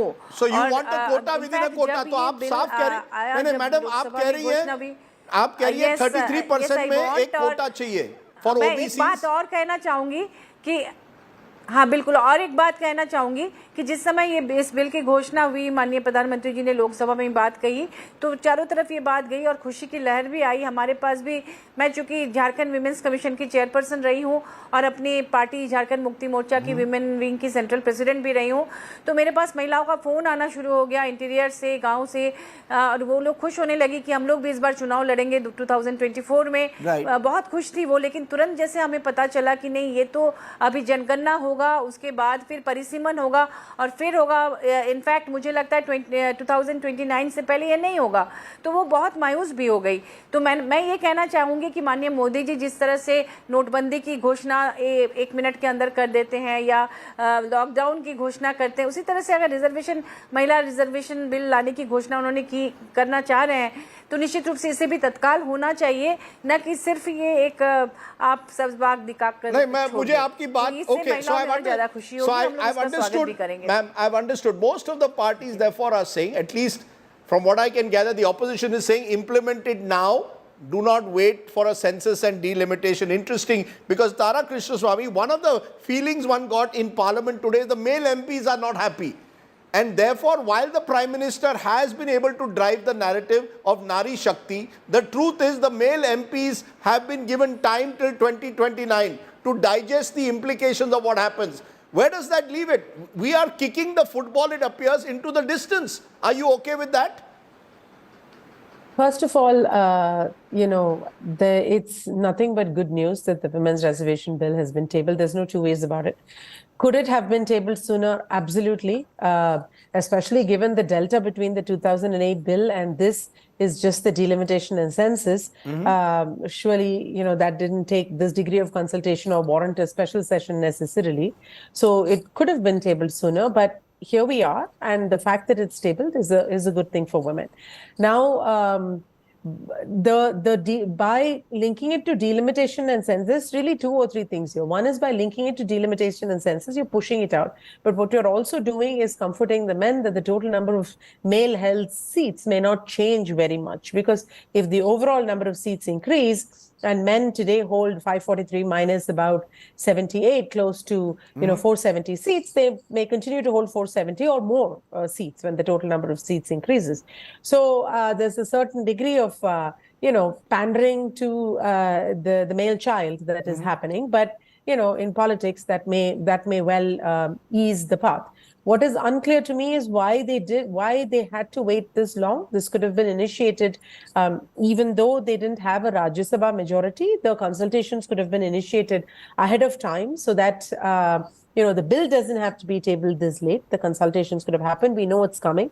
It's not some kind of a surprise, slam that is needed. Now, the credit for the bill, clearly, partly what the BJP wants to do is to reap political capital for tabling the bill without necessarily actually implementing it, because implementing it is going to be a tricky thing. There's a lot of disgruntled male MPs and MLAs, and that's going to affect a lot of parties, including the BJP themselves. So they want to be able to take the political credit for it, and therefore the implementation to post 2024. And remember that at 50%, women are the largest minority vote bank that you can go after. But But why will they not take credit? The BJP will take credit because the Prime Minister is the one who's pushing it through this time. That's what I'm saying. The BJP will take political credit for it without implementing it in 2024. While your credit comes ahead of time, the implementation has to wait for another 5 years or 6 years at least. Who knows? And then what happens between now and then? Now, 2 more things that I want to say. One is that there is always a reference to OBC quota when it comes to Women's Reservation Bill. Are the men in the Parliament not Savarnas? Do you not have an upper caste problem with men? Do you only have it with women? So the OBC quota is orthogonal, just like the SC/ST quota is orthogonal to the gender quota.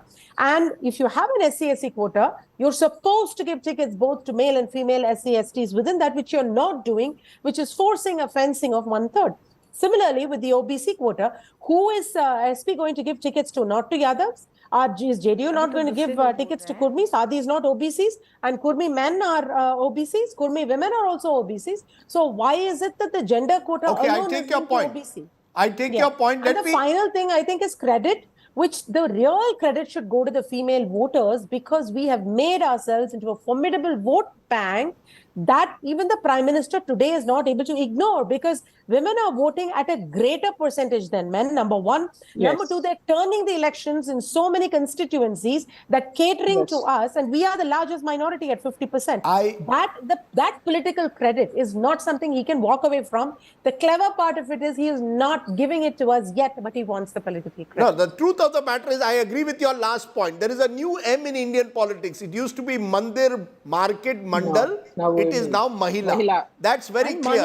Mahila is the new M in Indian politics. But JB Mathur, taking up from what I'm hearing, the Prime Minister is going to take credit. Whether it's implemented in 2024 or not, he is going to say Swachh Bharat, Ujjwala, now the Nari, the new Women's Reservation Bill. I am the one who is driving woman power.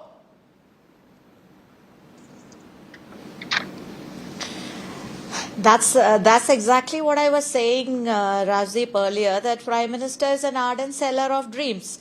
Now, this time, for this 2024 elections, he is showing women the carrot by saying that we are going to pass this Women Reservation Bill. But does it have the effect? Who are they benefiting? Is the women benefiting is the question. Unless a benefit is received, what is the point of having it? So that is why we are saying that remove that delimitation clause and then have it in place so that Will you support the bill tomorrow with the delimitation clause? I want a direct, Madam, I want a direct answer. Will you support the bill tomorrow with the delimitation clause in, yes or no? We are very clear that we are supporting Women Reservation Bill because that's something which we have aspired and we have supported. So you will support it? Definitely Parliament is the place for debating. So we will debate it, we will debate it because we want that to be a reality. Okay. We don't want it to be a pipe dream for women. We don't want it to be showing a carrot to the women of India. We want them to benefit. We want women to come to the Parliament and to state assemblies not after many, many, many years, but as soon as possible. So remove the delimitation clause, because with the delimitation clause and the after census clause, it is very clear that this is yet another jumla of BJP before 2024 elections. Lalita and why would we agree for that? Why should we stand for that? Lalita Kumaramangalam did not like the... Ma'am, I take your point. Lalita Kumaramangalam, in conclusion, many of the women who also now are saying with the delimitation clause, it's a bit of a jumla. It's a carrot. Mr. Modi is offering the carrot to people कि चलो महिलाओं के लिए मैंने इतना किया है. The truth is implementation will be 5 years later. The men will continue to dominate. Rajdeep, the men have dominated, I don't know for how many centuries. What Tara said is absolutely right. That delimitation will probably be the carrot that has been held out to men to get them to agree. Remember that across, and I said this right in the beginning, that across the board, men are still extremely patriarchal. Politics is a very, very patriarchal field, except for few women, many of whom have come up because of their family connections, etc. You will find that the average ordinary woman, to put that in quotes, has not really been given a fair chance to be able to sit in the biggest decision-making bodies of this country, the assemblies and parliament. Okay, exactly. Let me leave it there. We've lost the video to Lalita Kumaramangalam as she made that important point. The point is, Indian politics has been way too patriarchal for too long. You needed to change it. In that sense, this Women's Reservation Bill will be seen as a step forward. Our political parties failed to give tickets to women, and therefore, you've got to bring in reservation. Remember, at the moment, barely 10-15% of most of our assemblies and parliament have women representatives. India needed change. It's the age of the Mahila. This is Mahila power that deserves credit more than any political party. That's really the message of what's happened in the last few days. Thanks very much to my guests for joining me. Let me turn to my other talking point, because after giving the diplomatic war now between India and Canada, Justin Trudeau versus Narendra Modi. Today, the Indian government expelled a senior Canadian diplomat hours after the Canadian Prime Minister accused India of murdering a Khalistani terrorist, Hardeep Singh Nijjar. India has called the charges absurd and motivated. Take a look. The gloves are off.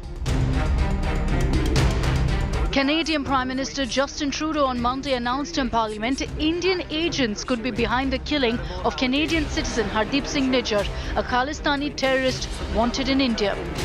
Over the past number of weeks, Canadian security agencies have been actively pursuing credible allegations of a potential link between agents of the government of India and the killing of a Canadian citizen, Hardeep Singh Nijjar.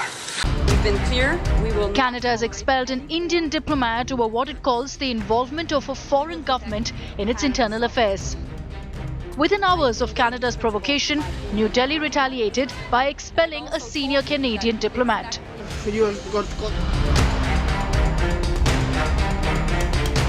External Affairs Minister.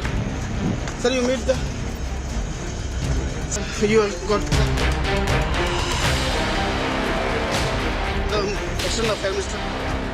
India has called Canada's accusations absurd and politically motivated to shift the focus from Khalistani terror, being allowed a free run there. Phrase which came to my mind was actually a Hindi phrase, which was "Ulta chor kotwal ko dante." I mean, if anybody has a complaint, we have a complaint about Canada.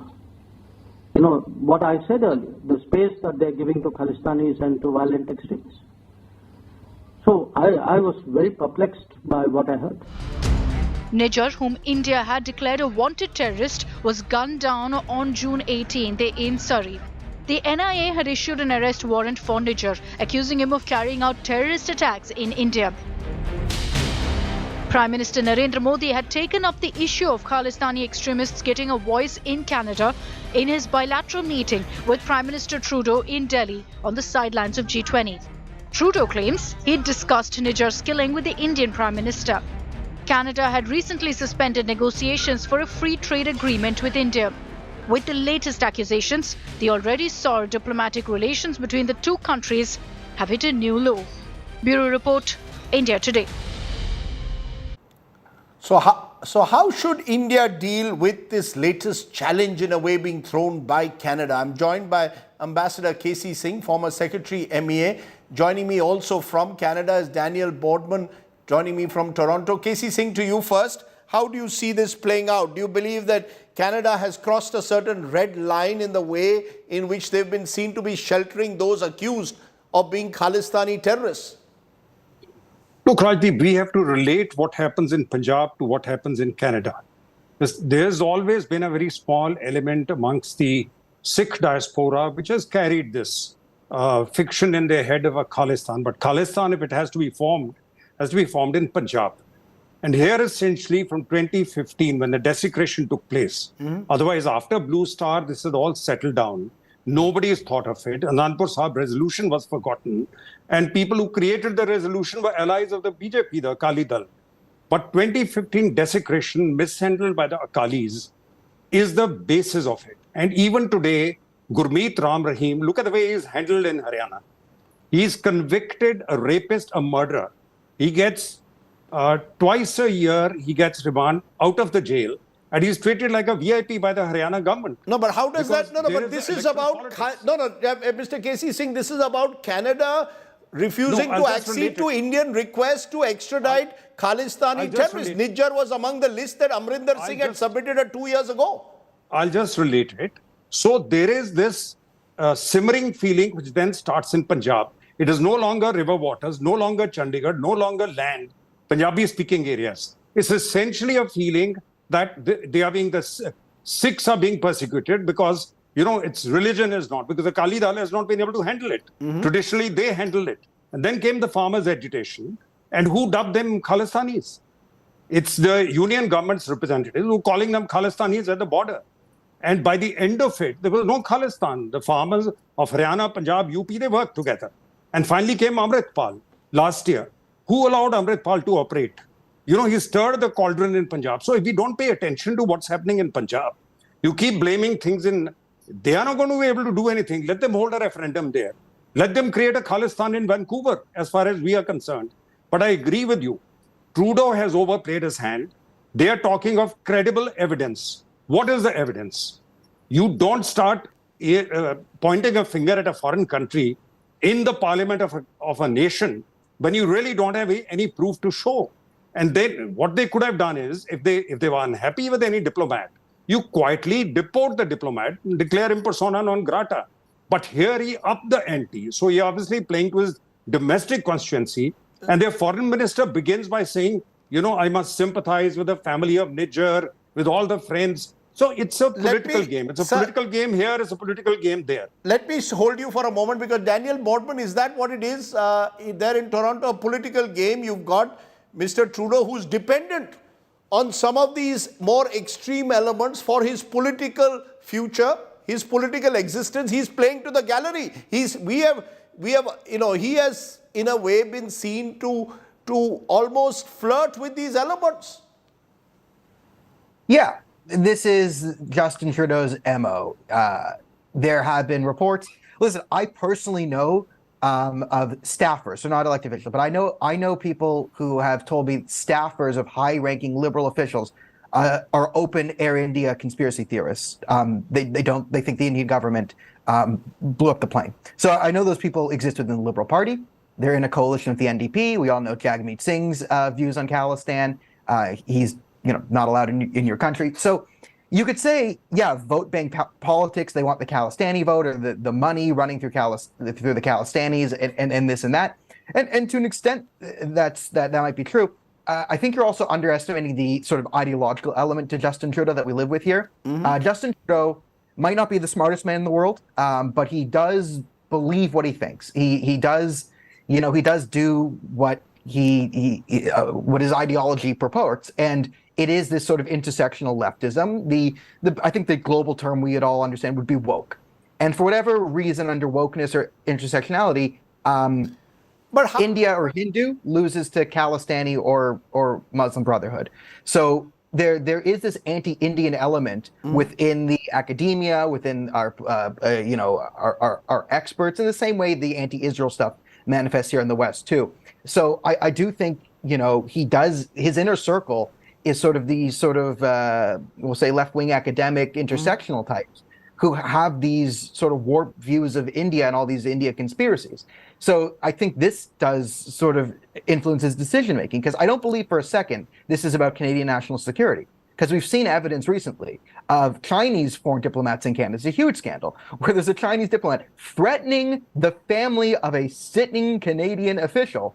And the evidence comes out. We have the evidence. And it took the Liberals over a week, and we had to scream at them through Twitter and YouTube and everything to get them to kick this diplomat out, and they finally did it. And this was with public evidence. The entire country had to get behind Trudeau and force him to kick him out. And now with no public evidence, we're going to start a fight with one of our geopolitical allies, the biggest democracy in the world. This is insanity. Okay, those are very strong words. This is insanity, what Justin Trudeau is doing, playing to his gallery. It's also playing with fire, many would say. We had limited time on that. We'll, of course, come to these discussions, hopefully with Daniel and Casey on another day. But I appreciate both of you giving us your immediate comments on what's happened there in Canada. Appreciate you joining us. Let's take a break. When we come back, we're turning to our other stories of the day, including our Get Real and Good News stories. You're watching the news today. News without the noise.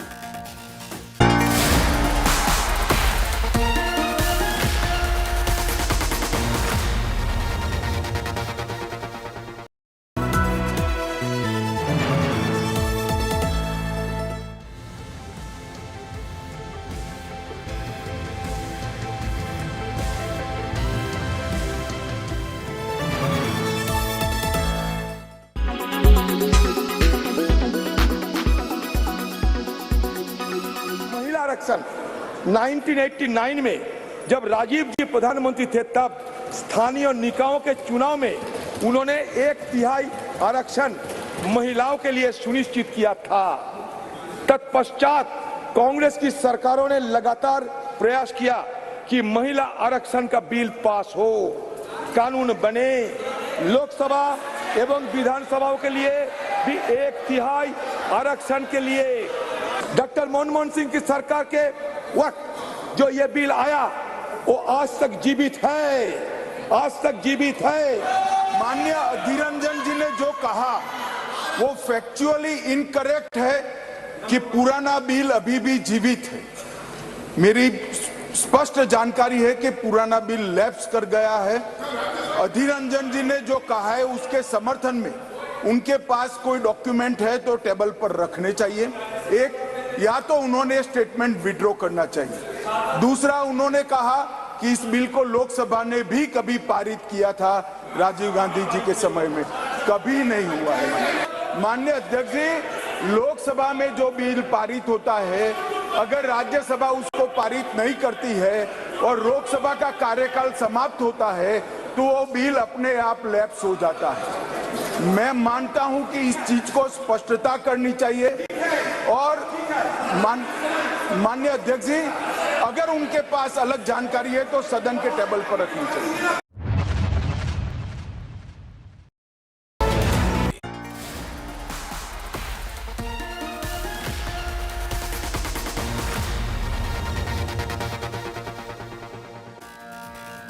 Welcome back. Just about enough time to bring you a good news today's story. There's always good news in this wonderful country. Today's good news is about a group of underprivileged students, some of them the children of day laborers belonging to various government schools in Andhra Pradesh, who have got a remarkable opportunity this month to address the United Nations Sustainable Development Goals Conference in New York. Their story is our good news today's story. Take a look.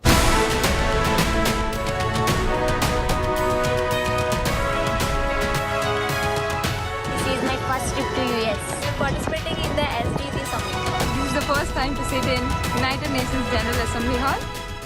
A 10-member student delegation from Andhra Pradesh is in the United States for 2 weeks. Hi, hello. We are here at United Nations headquarters, New York. We are representing Andhra Pradesh. My father's name is C. Dastagiri. He is a lorry driver. My father's name is G. Gopi and he is a farmer. The children from underprivileged families have been invited to address the United Nations Sustainable Development Conference in New York. The students say it is a golden opportunity for them. As a part of the tour, these students are attending seminars at institutions like United States, World Bank, US Department of State and Columbia University. We had a session about climate change. We had a discussion on with other countries' students who are like us about the environment changes in their areas and in our area also. I am very glad to be here at the Columbia University. I had also participated in the Eco Ambassador program and I had spoken about the women empowerment in the discussions, and also we made discussions with the new people from different countries. I am very excited for the further trips we had in this New York trip. And we are very happy and feeling proud to represent Andhra Pradesh in this United Nations. The highlight of their tour will be a visit to the White House. Reforms the topmost priority. The main objective of this international tour is to give meritorious children from Andhra Pradesh a global platform to learn, discuss and share new ideas with the world.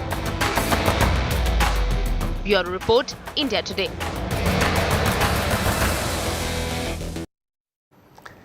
Okay, just about then time for me to say good night, goodbye. But before that, it's Ganesh Chaturthi. And how can I leave you without an image of Lord Ganesh? Ganpati Bappa Moria is here. He's come a bit late this year. It's a late Ganesh Chaturthi. But that hasn't stopped the festivities all across the country, particularly in one of my home states of Maharashtra. So I leave you with all those images. If you have any modaks to share, you can always send them to me. I had my share of modaks today. I hope you will also celebrate Ganesh Chaturthi with great fervor. Bless you, your families. Vigna, Vihata, Ganesh Chaturthi. Good night. Goodbye. Thanks for watching.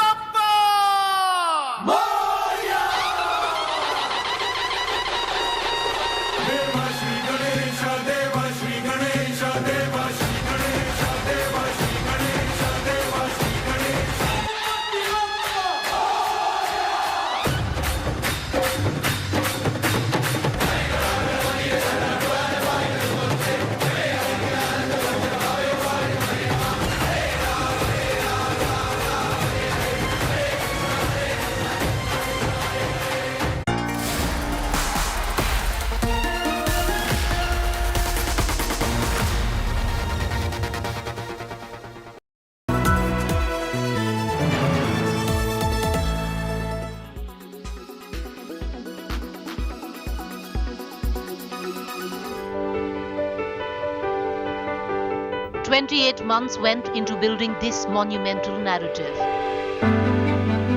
An architectural masterpiece. A reflection of the nation's Atmanirbhar vision. Let's take you now on a tour of India's new parliament.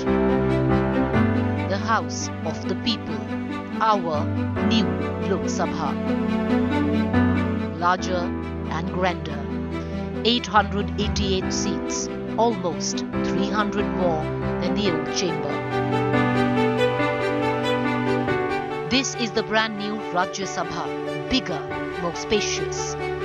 Designed to accommodate 384 members, around 100 more seats than the present upper house. Vastness is just one element of this stately complex. India's new parliament embodies the Indian diversity in all its glory. Materials sourced from across the country to build this temple of democracy. Teak wood from Nagpur in Maharashtra, Rajasthan's red and white sandstone. Carpets procured from Mirzapur in Uttar Pradesh. The stone jali work bears the craftsmanship of Rajnagar in Rajasthan and Noida in Uttar Pradesh. Flooring of bamboo wood from the northeast from Agartala in Tripura. Indore in Madhya Pradesh sent the Ashok Chakra. The Ashok emblem sourced from Chhatrapati Sambhaji Nagar in Maharashtra and Jaipur in Rajasthan.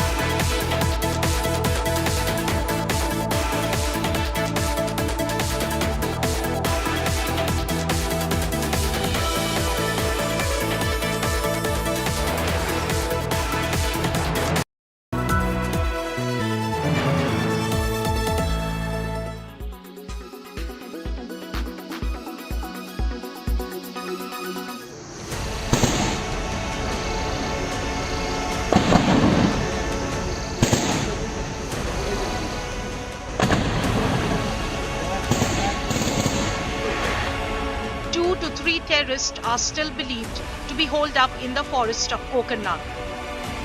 After the charred body of a terrorist was retrieved from a hideout on Sunday, security forces are trying to confirm his identity. The security forces believe the body could be of terrorist Uzair Ahmed Khan, an alleged member of the Lashkar-e-Taiba. DNA test is being conducted to ascertain the terrorist identity. Meanwhile, Jammu and Kashmir Lieutenant Governor Manoj Sinha met the family of DSP Humayun Bhatt, who was killed in action during the Anantnag encounter. Expressing his condolences, he assured the family of all assistance and support from the administration. Earlier, the Lieutenant Governor had asserted that the deaths of the Indian braves will be avenged soon. जवानों के लहू के एक कतरे का हिसाब पूरी तरह सूद समेत लिया जाएगा। आतंकी किसी संगठन के उनके सरपरस्तों को बड़ी कीमत चुकानी है। हर एक बहादुर जवान के पीछे पूरा देश खड़ा है। Security forces are in a final push to flush out all the terrorists involved in the attack that killed 3 soldiers and a police officer. With Kamaljit Sandhu and Ashraf Wani in Srinagar, Bureau Report, India Today.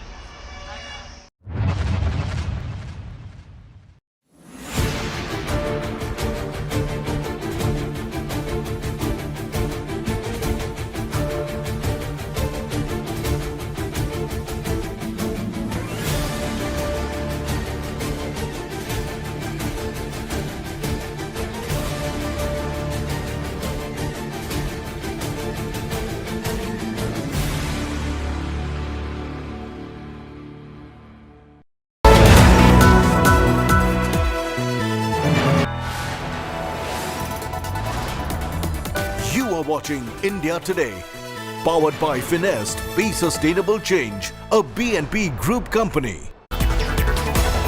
Powered by Volkswagen. Co-powered by PolicyBazaar.com. Her family होगी insured.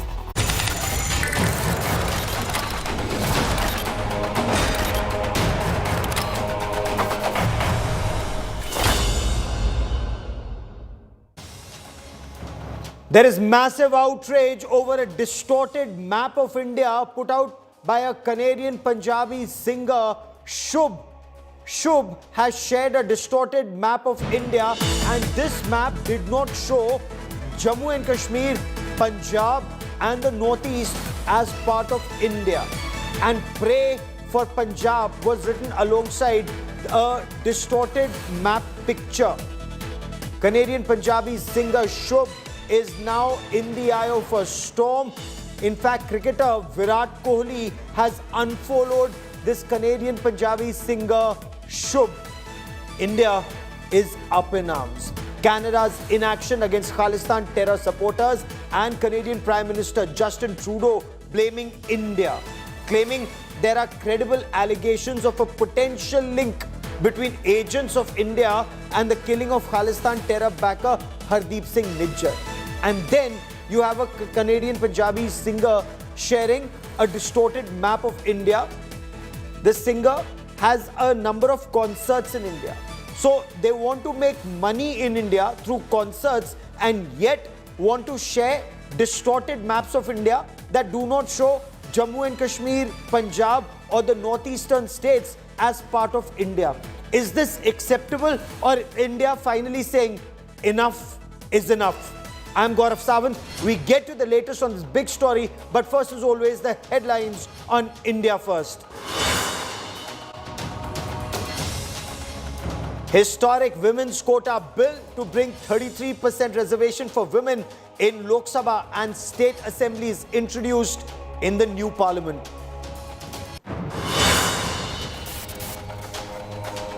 Credit war escalates over women's quota bill. Sonia Gandhi says Congress had introduced this bill first. Union Home Minister Amit Shah hits out, says women's quota was just tokenism for the Congress. But question marks remain if the bill will be passed and implemented anytime in the near future.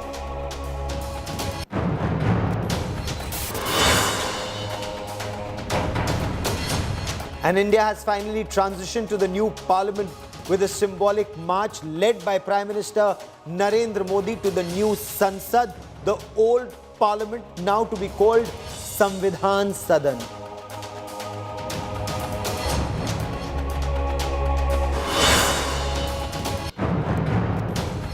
Security forces avenged the death of our Anantnag braves. Lashkar-e-Taiba terrorist Uzair Khan neutralized after 7 days of the anti-terror operation in South Kashmir.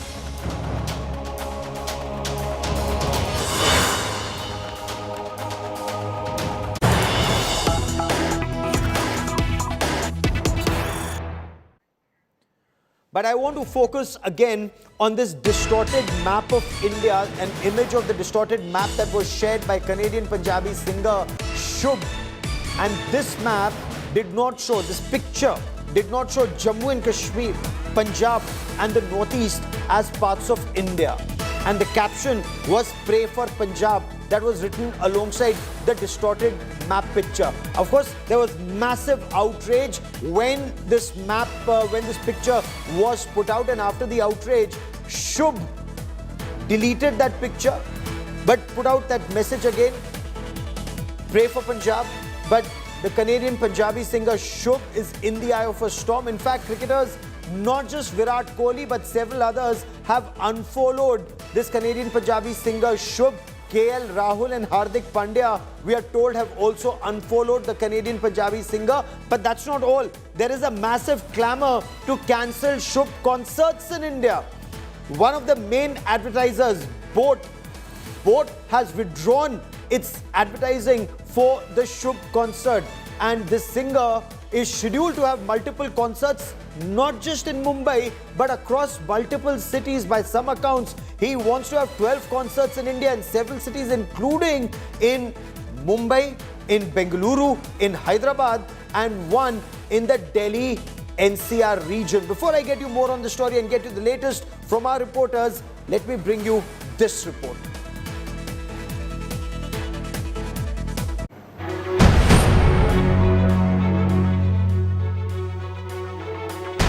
Facing the music, the youth wing of the BJP tore down posters of a Canadian Punjabi rapper. Shubh Singh ahead of his upcoming concert in Mumbai. ਤੈਨੂੰ ਜੋ ਲੱਗਦਾ ਮੈਂ ਉਹ ਨਹੀਂ ਰਹਿੰਦੇ ਆ ਕਿੱਥੇ ਰਹਿੰਦੇ ਲੋਕੀ ਮਾਰਦੀ ਛਾਲਾਂ ਗੱਡੀ ਲੋਨੀ ਜਿੱਥੇ ਆ ਜਾਂਦੇ ਸਨ ਉਹ ਜੀ ਦੱਸਦੇ ਆ ਲੋਕ A 26-year-old singer accused of supporting Khalistani elements. His Mumbai performance, scheduled for September 23rd to 25th, is in hot water. His social media activity apparently espousing separatism came back to haunt him. The singer had earlier shared a distorted map of India. Bharat की एकता और अखंडता के शत्रु खालिस्तानी समर्थकों का भारत में कोई स्थान नहीं। देश को तोड़ने की साजिश करने वाले कैनेडियन सिंगर शुभ को हम भारत में महाराष्ट्र के छत्रपति शिवाजी महाराज की इस पावन धरती पर मुंबई में हम उसे परफॉर्म करने नहीं देंगे। अगर उचित कार्रवाई नहीं होगी तो आयोजकों को हमारे विरोध का सामना करना होगा। The BJYM has written to the Mumbai police seeking action against Shubh Singh, known by his stage name Shubh. They also called for cancellation of his shows and registration of an FIR against the rapper. Cricket stars Virat Kohli, KL Rahul and Hardik Pandya, who once followed Shubh for his rap on social media, have now unfollowed him. The Canadian Punjabi rapper's planned 3-month tour across 12 major Indian cities is in jeopardy. Bureau Report, India Today. I want to come to some breaking news reports that are coming in, but before that I want to cut across to Shiv Arur for more on the story. Shiv, explain this rising anger in India. You know, Gaurav, the sentiment against this Canadian rapper, singer, Shubh, has always been there ever since he had, posted on his social media, on his Instagram, a distorted picture of India without Punjab, Jammu and Kashmir and the Northeast, and it said, pray for Punjab. This was, Shubh had put this on his official social media. There was a huge backlash against him. But now the anger is not so much against him as it is against his Indian sponsors, those who've invited him to come and perform concerts here in India. Starting September the 23rd, there are apparently 4 concerts scheduled in Mumbai, in Delhi, in Hyderabad and Bengaluru as well. You've had one of India's most popular gadget and electronics companies, Boat, which is a principal sponsor for this concert tour, which has announced that it is pulling out of the sponsorship after, hearing about this social media post, this very, very offensive and derogatory social media post that Shubh had put out earlier. And now there's a huge backlash against Book My Show, the online ticketing company that is a partner for the ticketing operations of the Shubh concerts. In fact, uninstall Book My Show, unfollow Book My Show are trending currently on social media. We also hear, like we reported yesterday, that Virat Kohli has unfollowed Shubh, which may not sound like much, but in the world of social media, that's the equivalent of a thermonuclear weapon. A big celebrity like Virat Kohli following you, huge, unfollowing you, even bigger. And obviously, everyone wants to distance themselves. Shubh has become, kryptonite here in India, but it remains to be seen whether these concerts will actually go through. In the past, we've seen whenever there is rising sentiment, emotion, the possibility of a law and order situation have led to concerts being cancelled in different parts of the country. Will it happen this time? We don't know yet. However, it does come at a time, remember, when the Khalistan issue, something which Shubh has, openly expressed his sympathies for because he's a Canadian, has risen to a fever pitch with Shubh's own Prime Minister, Justin Trudeau, attacking India by pointing a finger at India and blaming India for the murder of Khalistani terrorist Hardeep Singh Nijjar. So all of this comes together and it's going to be fanning that entire sentiment into a frenzy. So it remains to be seen what happens. Boat has pulled out. Virat Kohli has pulled out. Will Book My Show also pull out? Will the event organizers also decide, to play safe and cancel these concerts? We'll have to wait and see. No, so if somebody is a Khalistan supporter, if somebody is putting out pictures of a distorted map of India, which does not show Jammu and Kashmir as part of India, which does not show Northeast as part of India, which does not show Punjab as part of India, should somebody like that be allowed to perform 12 concerts in our country and make money out of our country by showing distorted maps of India? or by being a Khalistan sympathizer? I want to bring in Roshni for more on this story. Roshni joins us from Mumbai. Also, famous author and Canadian journalist Terry Milvsky joins us on the broadcast. But before I come to Terry Milvsky, Roshni, just explain the anger in Mumbai and tell us what kind of a concert is being planned. Are they actually going ahead with this?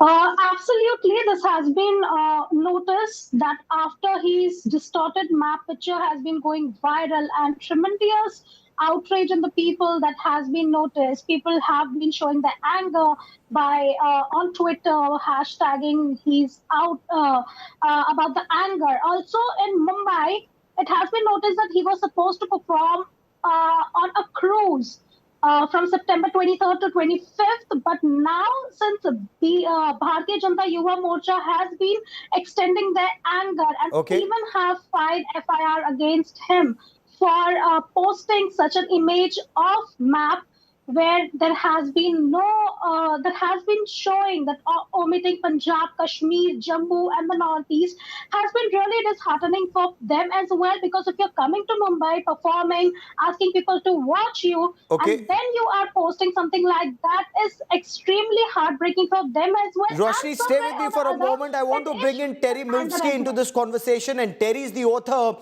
of Blood for Blood, 50 years of the global Khalistan project.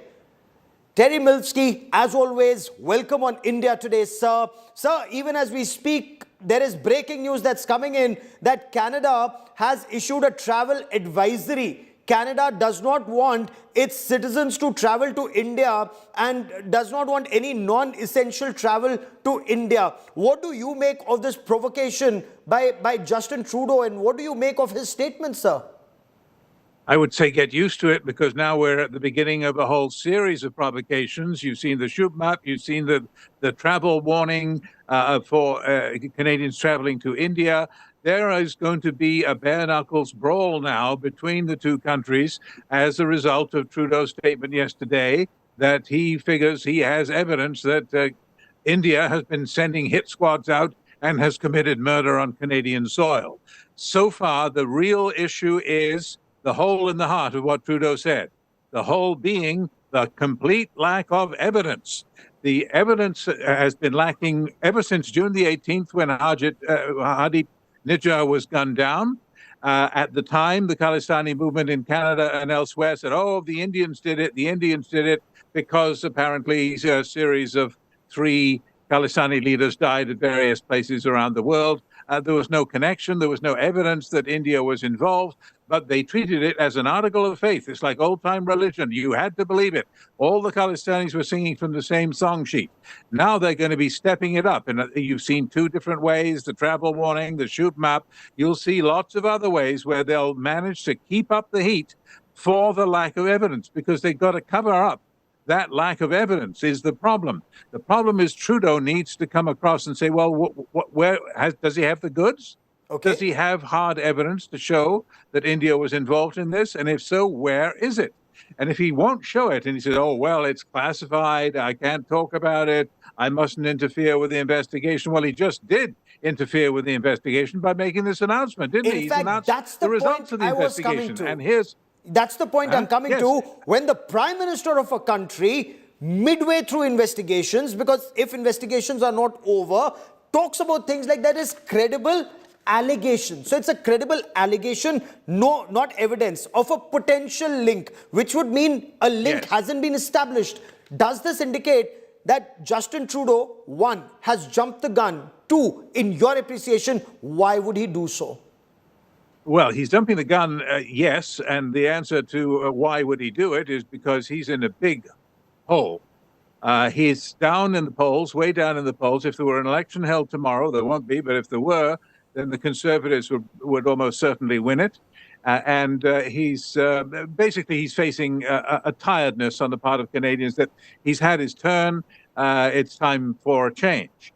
And so then add to that the humiliation that he received at the hands of Narendra Modi at the G20 in New Delhi, with Modi basically giving him a sort of not very diplomatic punch in the nose for harboring people who were painting targets on the backs of Indian diplomats by putting out these killer posters naming diplomats from India as killers of Hardeep Nijjar and the rest. And add to all of this the fact that not only is there no evidence that we know of to back up what the Prime Minister is saying, add to this the fact that at the same time, the police have said nothing. They have not identified the shooters, never mind the people who paid them. We're looking presumably for some Indian government hand in recruiting whoever it was that actually did the shooting. That's the way it goes in Surrey. Almost every weekend you have some shooting. But the police have said nothing about any Indian hand in this, and they have not even arrested the people who did the shooting. That suggests that this hole in the heart of what Trudeau said, this lack of evidence, is even bigger than I said. That's a very big statement you're making. So the police in Surrey, the police in Canada have made no arrests. They haven't named anyone. And the Canadian Prime Minister, Justin Trudeau, has gone ahead and linked this to India. But sir, I want to understand from you, Terry Milski, is India's request for action against Khalistani elements in Canada an unreasonable demand? Are there Khalistan terror supporters in Canada? And you've studied the subject extensively. The answer is yes, there are. And no, they are not reined in as much as they could be. For example, I'll just give you one example. 17 years ago, in 2006, Britain updated its legislation to ban and criminalize the glorification of terrorism. There are probably 30 other countries in Europe who have done the same since then. Canada has not.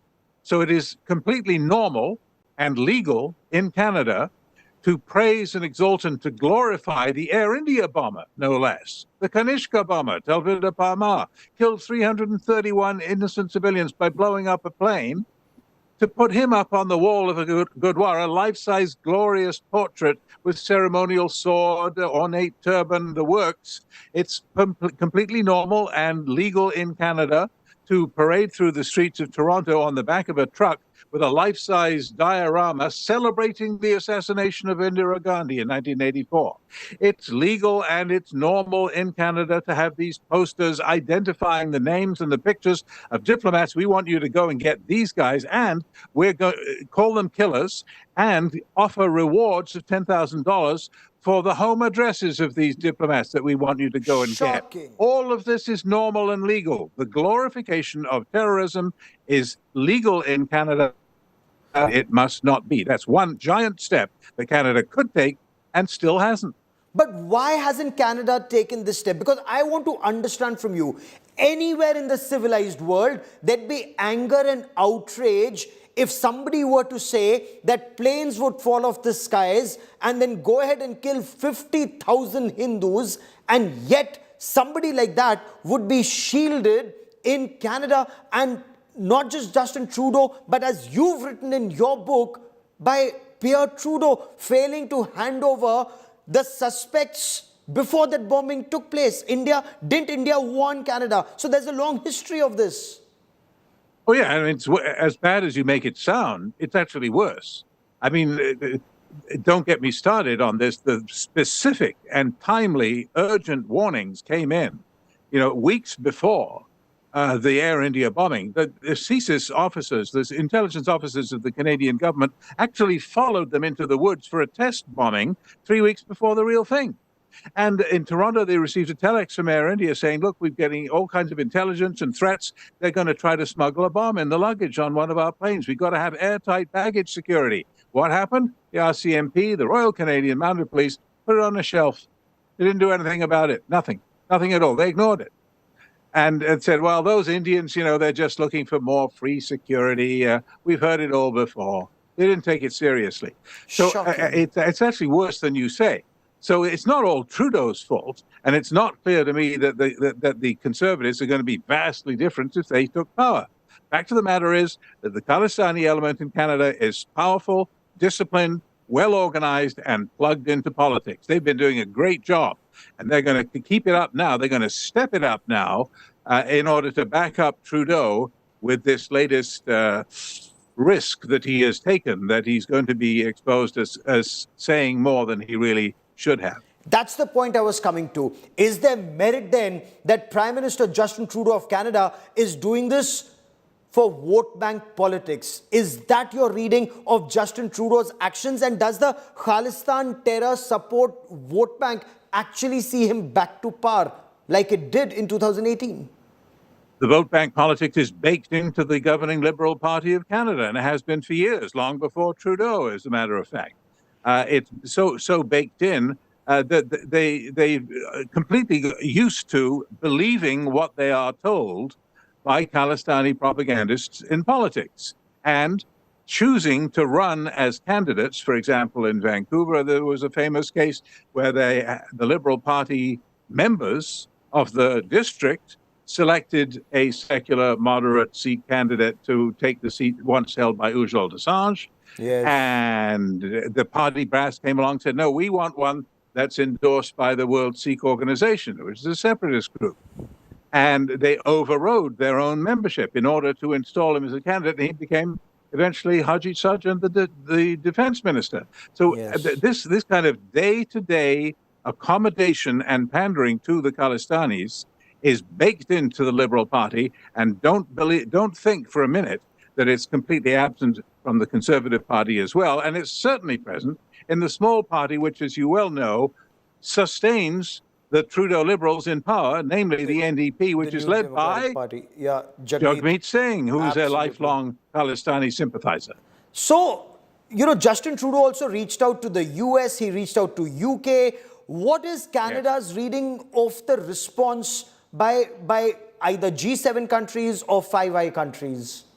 Well, we don't really know that yet. We do know that, for example, Rishi Sunak, the British Prime Minister, took a rather different approach, did he not, at the G20, saying that we're certainly going to, he said what Modi wanted him to say, that we're not going to allow any space for extremism on the part of the Khalistanis in Britain. And Rishi Sunak came out of that smelling like a rose. He was a hero in New Delhi and said just the right thing. Didn't actually do anything particularly different. But I remind you again that Britain has acted on the glorification of terrorism. The sharp edge, the bleeding edge of Khalistani sympathies. It's one thing to say, well, you can't stop people going down the street in Canada with a flag saying Khalistan Zindabad, but you can, or you should be able to stop them glorifying terrorism, inciting violence against diplomats, and praising the assassination of Indira Gandhi.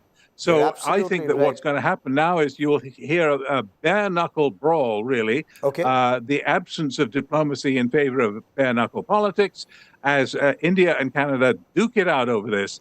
And we will have to see if Trudeau doesn't have the goods, I believe he may be finished. Okay. So if Trudeau doesn't have the goods, he may well be finished. And Terry Milsky understands Canada. He understands Khalistan terror. He's reported on it extensively, and I will let that be the last word on this part of the show. For joining me here on India First, Terry Milsky, as always, many thanks. So brace now. Brace for the bare-knuckle brawl between Canada and India in the days and weeks ahead. And we'll be tracking that story very closely and exposing state sponsors of terror and Khalistan terror backers. A quick break. My colleague Shubh comes up with lots more on India's anger against Canada's support to Khalistani elements. Stay with us.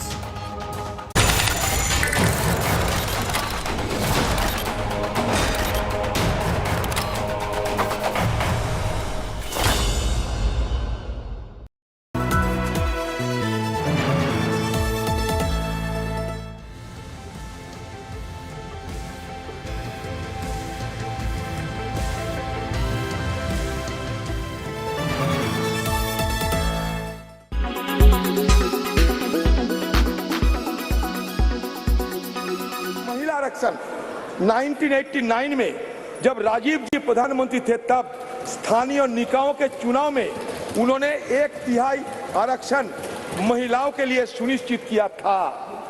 तत्पश्चात कांग्रेस की सरकारों ने लगातार प्रयास किया कि महिला आरक्षण का बिल पास हो, कानून बने, लोकसभा एवं विधानसभाओं के लिए भी 1/3 आरक्षण के लिए डॉक्टर मनमोहन सिंह की सरकार के वक्त जो ये बिल आया वो आज तक जीवित है, आज तक जीवित है।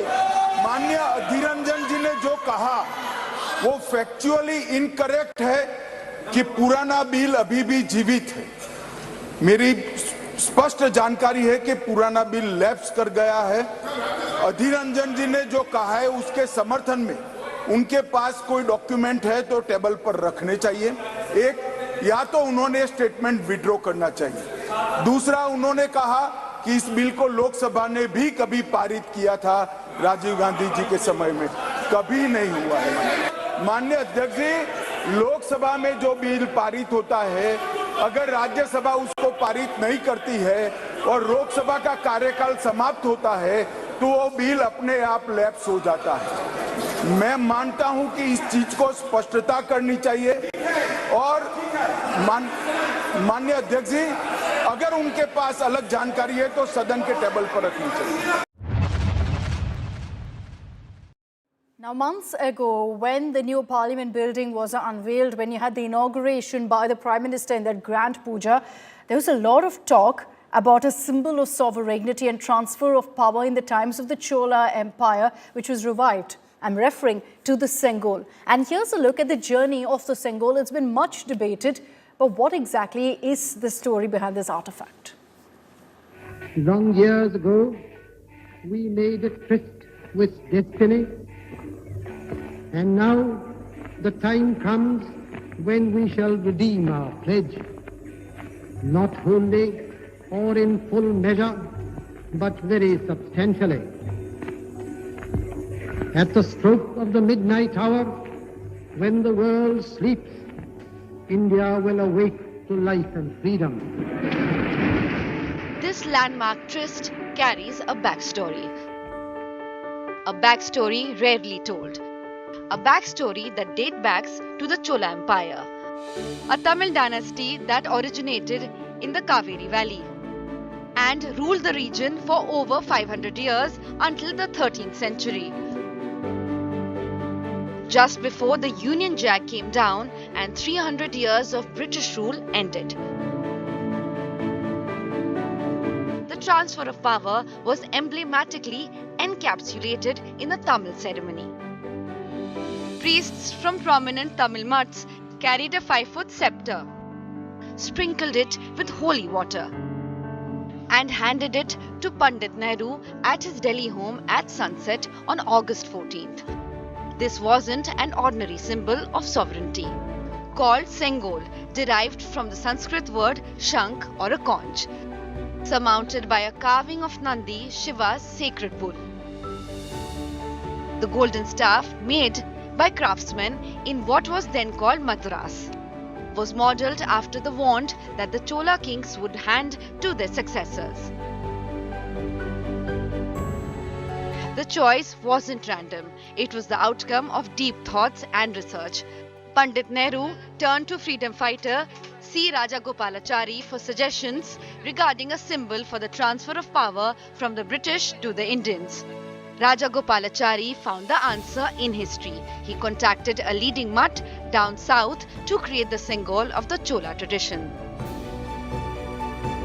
Its seer then commissioned the job to the famous Vumidi Bangaru jewelers. 2023 is the International Year of Millets. All throughout this year, the Indian government has been pushing for the production and the promotion of millets. And the G20 summit held in Delhi was really no different. Here's how we've been pushing for these miracle grains which are abundantly grown in India. Nudge people towards millets, it's a completely different thing to go. Many of the dishes millet-based, in line with Narendra Modi government's big push for millet. Millets menu out and out. For all the G21 leaders, where the star ingredient was the Indian millet. Let's just tell you how the superfood ruled the menus during the whole G20 summit in New Delhi this year.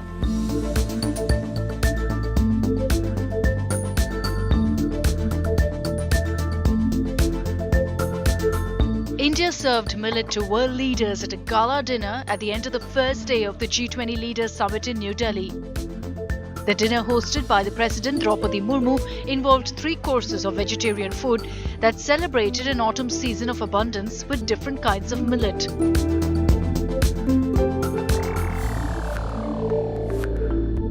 Among the delicacies were oxtail millet leaf crisps topped with yogurt and spiced chutney, Kerala red rice tossed with millet crisps and curry leaf, and a cardamom-scented barnyard millet pudding with fig. But that was not it. Each hotel hosting a stay to the delegates of G20 had their specific platters planned with millets, only showcasing the incredible flavors of India. Millets are being touted as a healthy alternative to wheat or rice, and the push for it is on. On the insistence of Prime Minister Narendra Modi, the United Nations Food and Agricultural Organization named 2023 as the International Year of Millets. मैं आज FAO को विशेष धन्यवाद देता हूं कि उसने वर्ष 2023 को इंटरनेशनल ईयर ऑफ मिलेट्स घोषित करके भारत के प्रस्ताव को पूरा समर्थन दिया है. India made sure that the humble grain gets recognized by global guests. We have more to add in this episode, so let's dive into the world of mighty millets. With Simranjeet Kaur Renu in New Delhi, Bureau Report, India Today.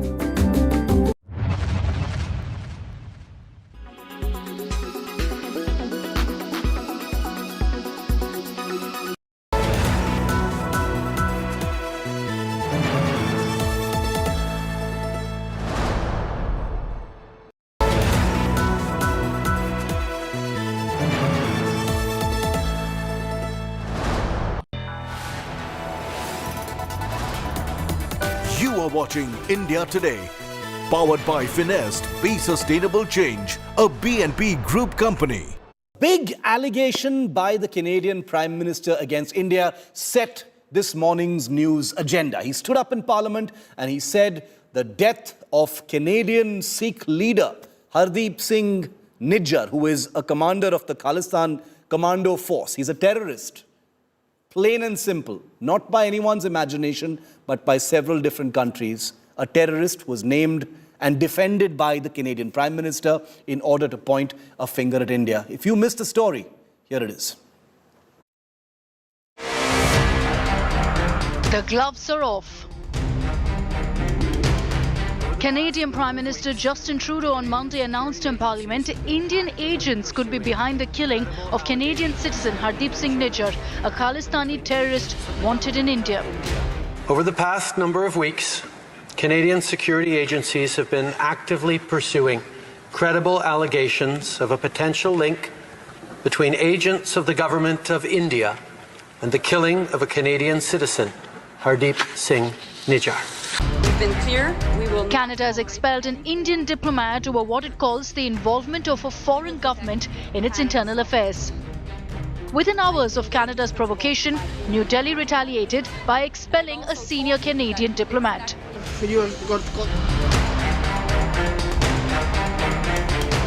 External Affairs Minister. Sir, you meet the... You got... External Affairs Minister. India has called Canada's accusations absurd and politically motivated to shift the focus from Khalistani terrorists and extremists who are being allowed a free run there. Phrase which came to my mind was actually a Hindi phrase, which was "Ulta chor kotwal ko dante." I mean, if anybody has a complaint, we have a complaint about Canada. You know, what I said earlier, the space that they're giving to Khalistanis and to violent extremists.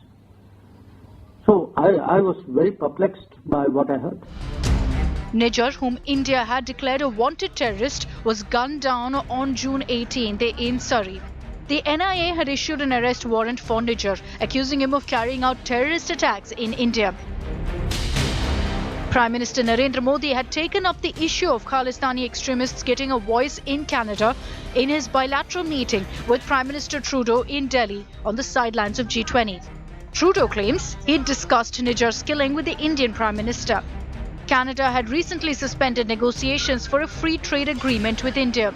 With the latest accusations, the already sour diplomatic relations between the two countries have hit a new low. Bureau Report, India Today. Now I want to get a word in, an expert view from Sushant Sareen. He's Senior Fellow at the Observer Research Foundation and one of India's most well-known and well-regarded strategic affairs experts. Lok Sabha, Managing Editor, is also with us. Sushant Sareen, first to you.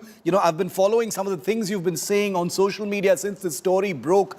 What do you think about what has happened? What Trudeau said in Parliament and the things that have taken place following that. One diplomat expelled there, another diplomat expelled here. Your view? Shiv, just look at what the Canadians have said, on the basis of which they've taken what can be called the diplomatic side of a nuclear option. What does Trudeau say? Credible allegations, and then he says potential link. And then he goes on to, give an entire litany of charges, none of which he has substantiated. His foreign minister then comes in and she says that there are allegations of involvement, and if these allegations are proven true, it would be very serious, right? Now, these allegations are still allegations. They have not been proven true, and yet they decide that they're going to expel an Indian diplomat. Now, clearly, this it smacks of something more than just simple, any information they might have. And let's talk about Canadian intelligence or the lack of it. And the pun is on the word intelligence. Look at what the Indians have been telling the Canadians, that these Khalistani thugs who operate like a mafia, and like a mafia are organized and they have politicians in their pay, perhaps at the highest levels of Canadian politics. Because why else would somebody like a prime minister or a foreign minister of a country defend a terrorist, right? Yes. A man who's also believed to be involved in drug smuggling and human trafficking. And yet, India has been apprising the Canadian intelligence of these characters. We've even demanded extradition of some of these fellows, and the Canadians have pretended that nothing is happening. How does that work? And suddenly their intelligence has become, or their security services have become so smart that they've unveiled the entire whatever happened to this Niger fellow, right? How has that happened? Then you come across Canadian investigation skills, and you yourself in your initial report, you spoke about the the bombing of the Air India aircraft and the bombing of the Narita airport, and everybody's gone away scot-free. Now, what kind of intelligence or what kind of investigation work do these Canadians do, that they are now coming out openly and leveling these kind of allegations? And then, look, Canada has accused India of interference. But we know it for a fact, and I hold my own government responsible for turning a blind eye.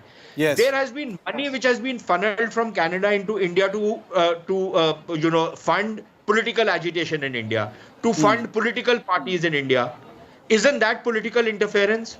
The Canadians sitting in Canada openly and publicly claim to have carried out political assassinations, to have carried out gangland murders, etc., etc. And the Canadians write about them that these are political activists.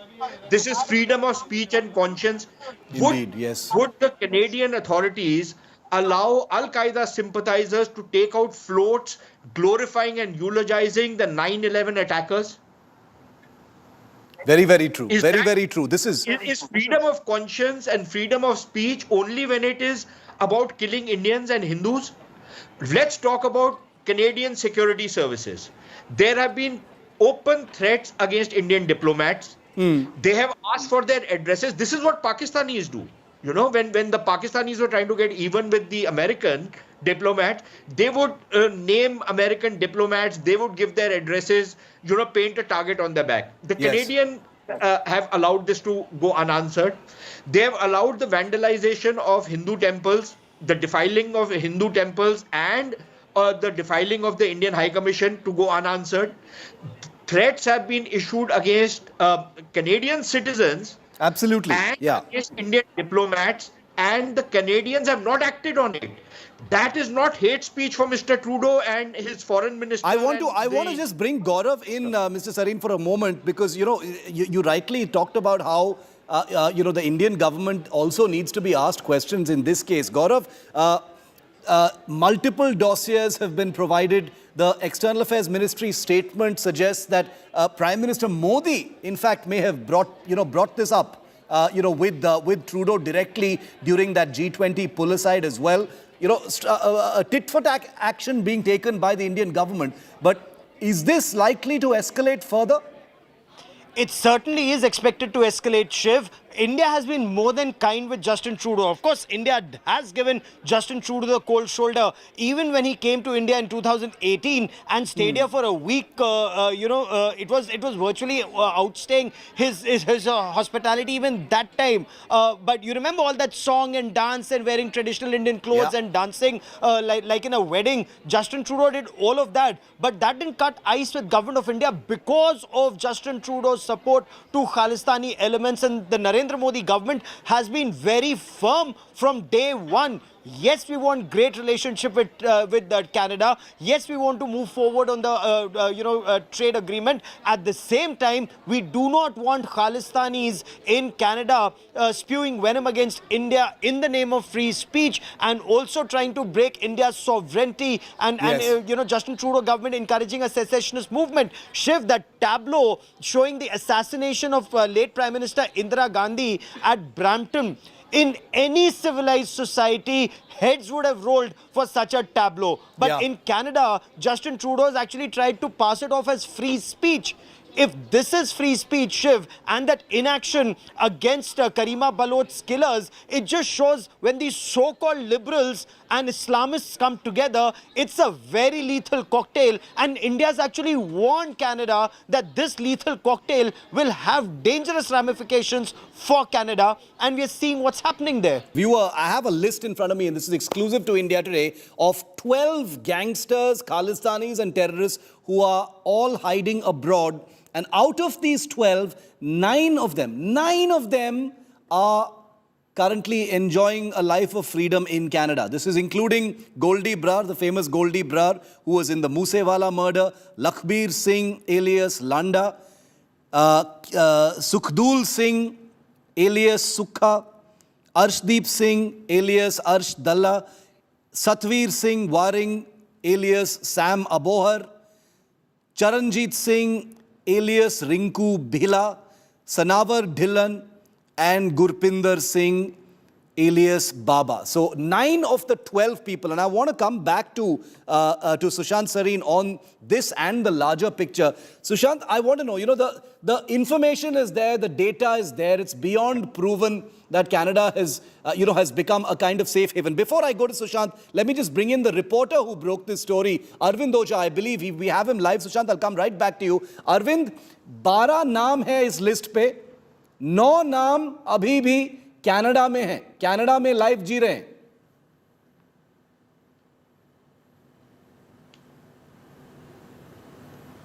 Arvind, can you hear me?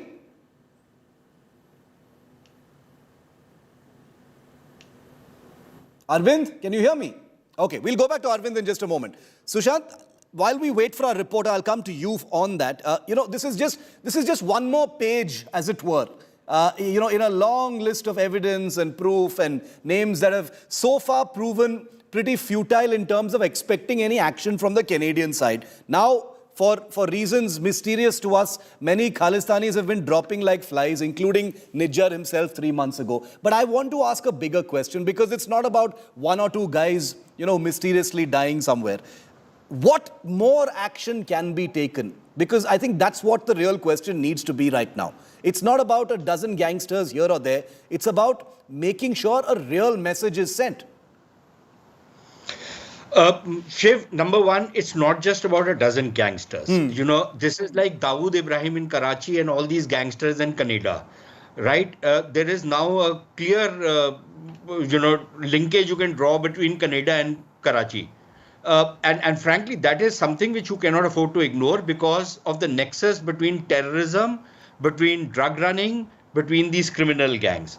So clearly, the government of India will have to up the ante. Now, there are many things India can do. For example, there are Khalistani fellows who have published material saying that, such and such person came to India at least 3 or 4 times, carried out a hit, and then went back to Canada. Yes. How are they able to come? This whole OCI, PIO business, it needs to be reviewed because after all, you are giving it to them like, people are distributing reveries. This is not a right. This is a privilege which is accorded to people of Indian origin. But if those people become a threat to India, you have to start withdrawing this. Now, you will have to do it in a way that it is non-discriminatory. So that you don't target a particular faith or a particular religion. So you do it for everybody, you vet everybody, and like the Canadians make Indian security force officials write down their entire kacha chitta, you make all the people write down this big 2-page, 3-page, 10-page kind of a disclaimer about their, and a complete giving all details about where they live, where they interact, where they work, etc. Yes. Number one. Number two, I think the government of India, if you read the press release carefully, after the expulsion, the government of India has said that Canadian diplomats, not diplomat, Canadian diplomats have been found doing anti-India activities. Now what? We have sent one guy back home. What about the plural in it? And what about this consulate which they are running in Chandigarh, which is right on the border of Punjab and Haryana? What are the activities of diplomats out there? Are we keeping a watch on that? And has the time come to maybe start shutting these things down and preventing Canadian diplomats the kind of freedom of movement which they have so far been allowed? Treat them like the Pakistanis, right? Pakistanis are confined to just the municipal limits of New Delhi. Give the same treatment to the Canadians if needed. If we get the same treatment in Canada, heavens are not going to fall. It's not such an important country for us anyways, right? So, but I think you will have to up the ante at least insofar or as far as the Trudeau government is concerned, because it has proved to be not just a hostile government, it has proved to be a positively an enemy government. Okay, right? An enemy government. Actions they have taken and the kind of actions they have not taken. Strong words, and that actually puts it into perspective. What is clear is that things have to happen now. The ante has to be raised. It's come to a point where shots have been fired and now the Indian government can't perhaps only stop at a tit-for-tat response to the Canadian government expelling one of our diplomats over there. Arvind Ojha, our crime chief, is with us. Arvind is the one who's broken that very important list. It comes on a day when Justin Trudeau has pointed a finger at India as far as Hardeep Singh Nijjar is concerned. Arvind, ये जो 12 नाम है इस list पर, उसमें से 9 लोग Canada में बैठे हैं, कनाडा से खुलेआम ऑपरेट कर रहे हैं. क्या कुछ एक्शन लिया जा रहा है? क्या कुछ रिस्पांस है इंडियन गवर्नमेंट से कि ये लिस्ट तो है हाथ में, लेकिन उनके खिलाफ क्या किया जा रहा है? नहीं, देखिए, अगर हरदीप सिंह निज्जर से हम शुरू करें शिव, तो हरदीप सिंह निज्जर को लेकर इंडियन गवर्नमेंट ने कई बार कनाडा की जो सरकार है उससे सपोर्ट मांगा था. कई बार जो पूरी केस डिटेल्स है वो दी गई थी, लेकिन कनाडियन गवर्नमेंट ने कोई सपोर्ट नहीं दिखाया.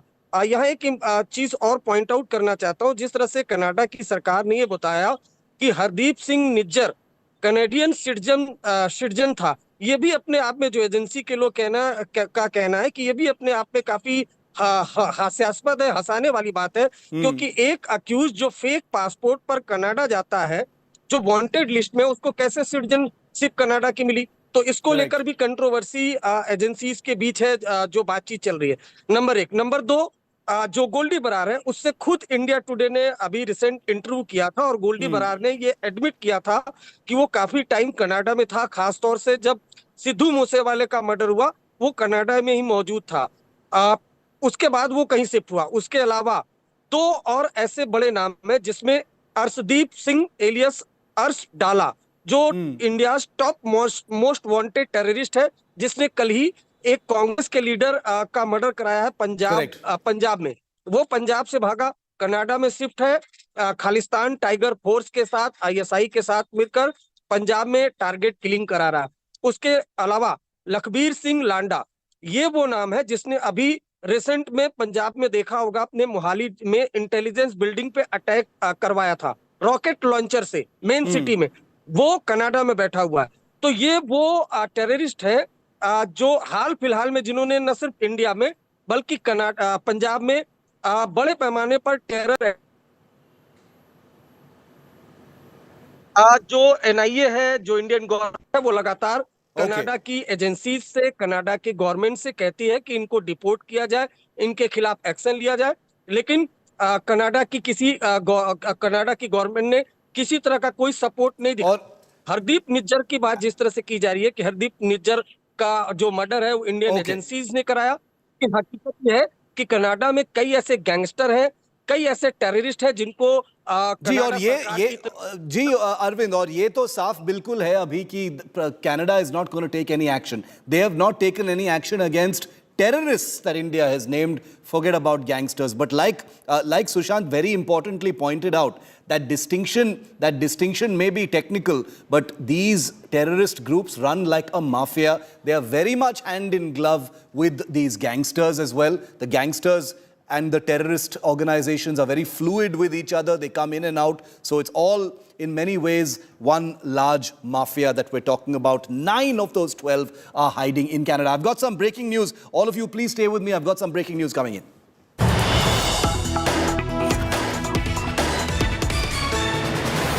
British Prime Minister Rishi Sunak has just snubbed his Canadian counterpart Justin Trudeau after Trudeau dialed Biden, Sunak and Macron, the president of France. The UK government says trade talks with India will continue.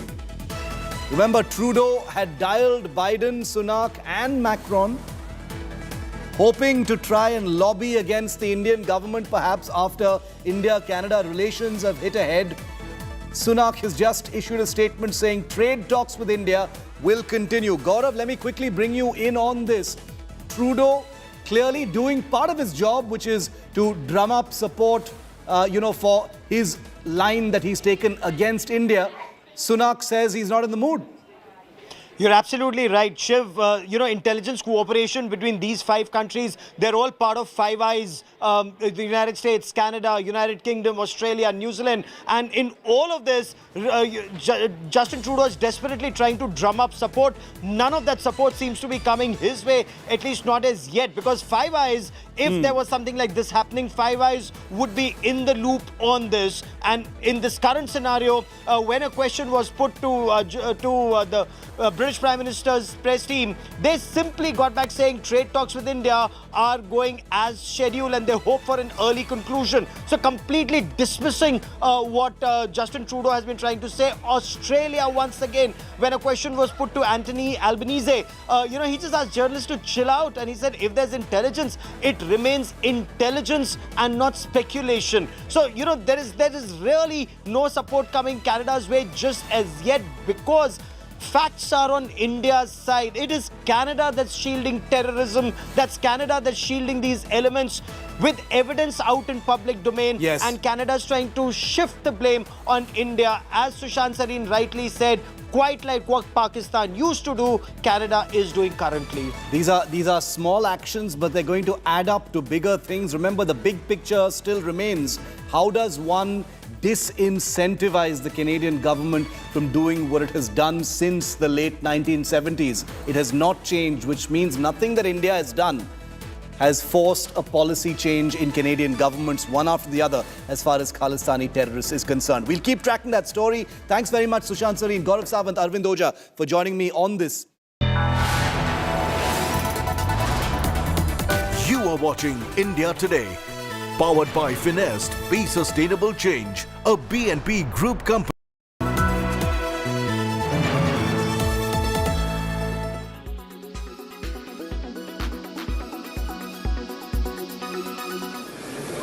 नए संसद भवन की भव्यता आधुनिक भारत के महिमा को भी मंडित करती है।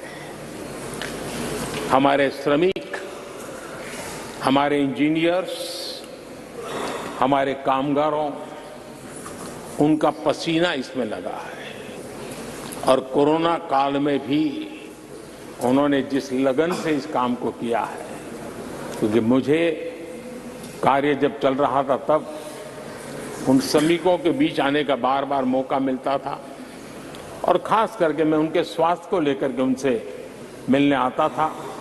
लेकिन ऐसे समय भी उन्होंने इस बहुत बड़े सपने को पूरा किया। आज मैं चाहूंगा कि हम सब हमारे उन श्रमिकों का, हमारे उन कामगारों का, हमारे इंजीनियर्स का हृदय से धन्यवाद करें, हृदय से, क्योंकि उनके द्वारा निर्मित भावी पीढ़ियों को प्रेरणा देने वाला है।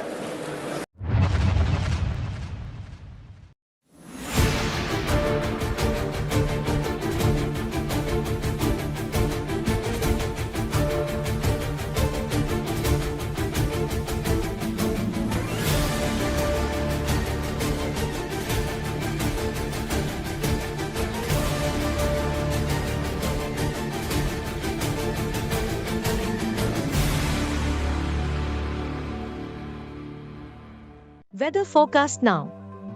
Delhi, maximum 36 and minimum 27 degrees. Mumbai, maximum 28 and minimum 26 degrees. Kolkata, maximum 31 and minimum 25 degrees. Bangalore, maximum 28 and minimum 21 degrees. Chennai, maximum 33 and minimum 24 degrees. Hyderabad, maximum 31 and minimum 22 degrees.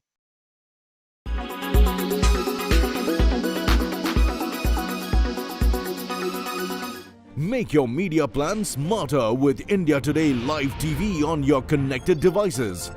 Amplify your brand with 100 million smart internet viewers. To advertise, mail us at sales@aajtak.com.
This central hall was witness to Pandit Nehru's tryst with destiny speech on the eve of India's independence. And yesterday, the Prime Minister also mentioned this in his speech. I'm thankful to you because you remembered this historic speech on this yesterday's occasion. Sir, the India's independence during his speech, the Pandit Nehruji inter alia stated, which I quote, long years ago, we have made a tryst with destiny, and now the time comes when we shall redeem our pledge, not wholly or in full measures, but very substantially. At the stroke of the midnight hour, when the world sleeps, India will awake to life and freedom. नया संसद भवन अपने विशाल और सुंदर स्वरूप में एक नए विश्वास से भरे आत्मनिर्भर भारत का पहचान बनेगा। पार्लियामेंट हमेशा से एकता का प्रतीक रहा है। यह हमारे संविधान के मूल्यों की सुरक्षा करता है, जो विभिन्न भाषाओं, संस्कृतियों और परंपराओं के बावजूद हमें एक राष्ट्र के रूप में बांधने का काम करता है। यहाँ अनुभव का ज्ञान और युवाओं की ऊर्जा मिलकर 140 करोड़ देशवासियों के उज्जवल भविष्य को आकार देने का काम करते रहेगी। और मैं समझता हूं आज का दिन एक सकारात्मक सोच के साथ आगे बढ़ने का है। कई सारे विषय रहे, आजादी के बाद कई सारे चुनौतियां रहीं। शायद कई सारी चुनौतियां समय पे अगर समाधान कर दिया होता तो और जल्दी 2047 के पहले भी देश विकसित बन जाता। पर हमारे पास जो वर्ष मिले, जो काम करने का, देश ने सेवा करने का मौका दिया, उसमें जो अभूतपूर्व प्रगति देश ने देखी है, मैं समझता हूं इसको आगे लेकर इस देश को नई ऊंचाइयों तक माननीय प्रधानमंत्री नरेंद्र मोदी जी के नेतृत्व में हम सब मिलकर काम करेंगे।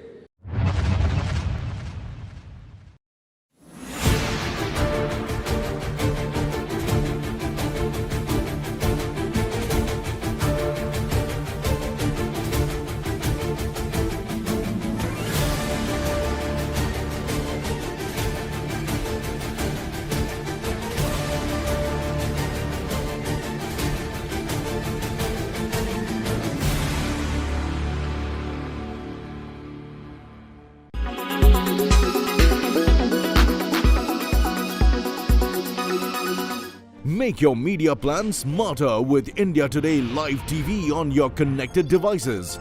Amplify your brand with 100 million smart internet viewers. To advertise, mail us at sales@aajtak.com.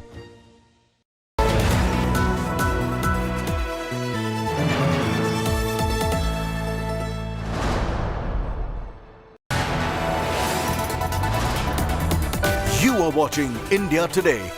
Powered by Finest, Be Sustainable Change, a BNP Group company. Hello, you're watching India Today and I'm Aishwarya Paliwal. Let's start the show with the headlines.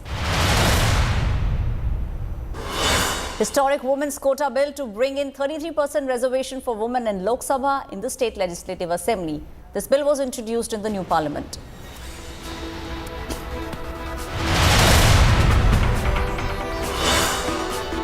Massive credit war going on over the Women's Quota Bill. Sonia Gandhi says it was the Congress that introduced the Quota Bill first. Home Minister Amit Shah hits out, says the women quota was just tokenism for Congress. But question mark if the bill will be implemented anytime in near future.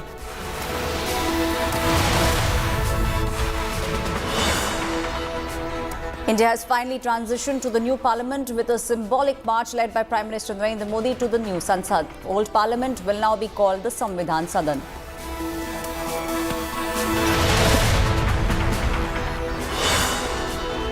India and Canada in a big diplomatic war. Canadian Prime Minister Trudeau claims India's hand in the killing of Khalistani extremist Hardeep Singh Nijjar. Ottawa expels top Indian diplomat while New Delhi retaliates by expelling a Canadian envoy.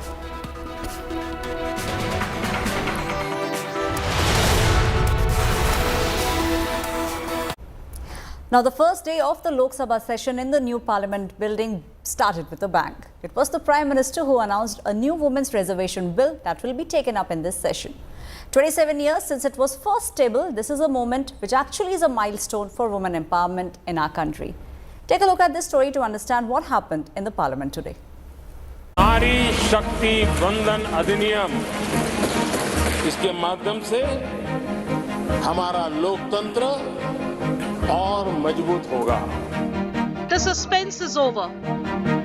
The Narendra Modi government has brought the Nari Shakti Vandan Bill or the Women's Reservation Bill to the Lok Sabha. Prime Minister Modi broke the news making his first speech in the new Parliament building on Tuesday, which also happened to be Ganesh Chaturthi. आज जब महिलाएं हर sector में तेजी से आगे बढ़ रही हैं, नेतृत्व कर रही है, तो बहुत आवश्यक है कि नीति निर्धारण में, पॉलिसी मेकिंग में हमारी माताएं, बहनें, हमारी नारी शक्ति अधिकतम योगदान दें। The bill tabled by Law and Justice Minister Arjun Ram Meghwal reserves 1/3 of seats in the Lok Sabha and state assemblies for women. 1/3 of seats under SC/ST quota will be reserved for women. The law, once passed, will come into effect after the delimitation is complete. The delimitation exercise will take place after the census is done. The reservation will be in place for 15 years. Atal ji के कार्यकाल में कई बार महिला आरक्षण का bill पेश किया गया, कई बार, लेकिन उसे पार कराने के लिए आंकड़े नहीं जुटा पाए और उसके कारण वो सपना अधूरा रह गया। ईश्वर ने ऐसे कई पवित्र काम के लिए मुझे चुना है। इनकरेक्ट है। Both BJP and Congress are seeking credit for the women's bill, which has been hanging fire for nearly 3 decades. महिला आरक्षण 1989 में जब राजीव जी प्रधानमंत्री थे, तब स्थानीय निकायों के चुनाव में उन्होंने 1/3 आरक्षण महिलाओं के लिए सुनिश्चित किया था। तत्पश्चात कांग्रेस की सरकारों ने लगातार प्रयास किया कि महिला आरक्षण का बिल पास हो। 9 मार्च 2010 में राज्यसभा ने इसको पास किया। उसके बाद राज्यसभा ने कम्युनिकेट किया लोकसभा को, और जब रिपोर्ट किया तो लोकसभा के सेक्रेटरी जनरल जब इसको रिपोर्ट किया तो ये लोकसभा की प्रॉपर्टी बन गई। और 15वीं लोकसभा जैसे ही भंग हुई, अध्यक्ष जी, 15वीं लोकसभा जैसे ही भंग हुई 18 मई 2014 को, ये बिल भी लैप्स हो गया। Earlier, Sonia Gandhi had called the proposal law a UPA product. Women's Reservation Bill finally is coming. Women's Reservation Bill. With both BJP and Congress backing women's quota, the bill is expected to be passed without much trouble. But the quota will not come into effect till delimitation happens, which means it is ruled out for the 2024 Lok Sabha elections. With Polumi Saha, Bureau Report, India Today. Now, the new Parliament building was inaugurated on the 28th of May, and in less than 4 months, 19th of September was the day when the work actually began in the new Parliament building. It actually was a harmonious demonstration of the Indian democracy. It showed the diverse colors that our country has.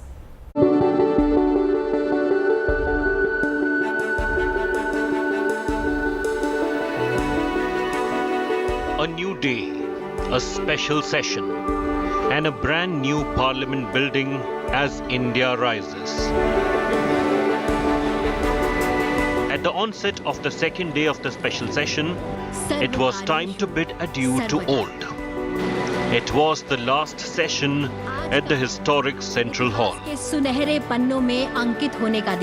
Today onwards, our 2 houses of the Parliament shall have their sittings in the new Parliament House building. We all know that this Central Hall has witnessed transfer of power from Britain to Bharat. I am very happy and enthusiastic about the functions of the 2 houses of the Parliament. Henceforth, from the new building, which is the symbol of new and emerging Bharat, paving the way for the developed nation as envisaged by Prime Minister by 2047. As we bid adieu to the Parliament House and move to the new Parliament building today. I am overwhelmed with emotions and tinge of pathos. We would, of course, be continuing our parliamentary duties in the new Parliament building, but will miss the Parliament House. Members of the Rajya Sabha and the Lok Sabha gathered at the inner courtyard of the old Parliament House for a group photograph. Memories of Indian democracy captured in vibrant colors.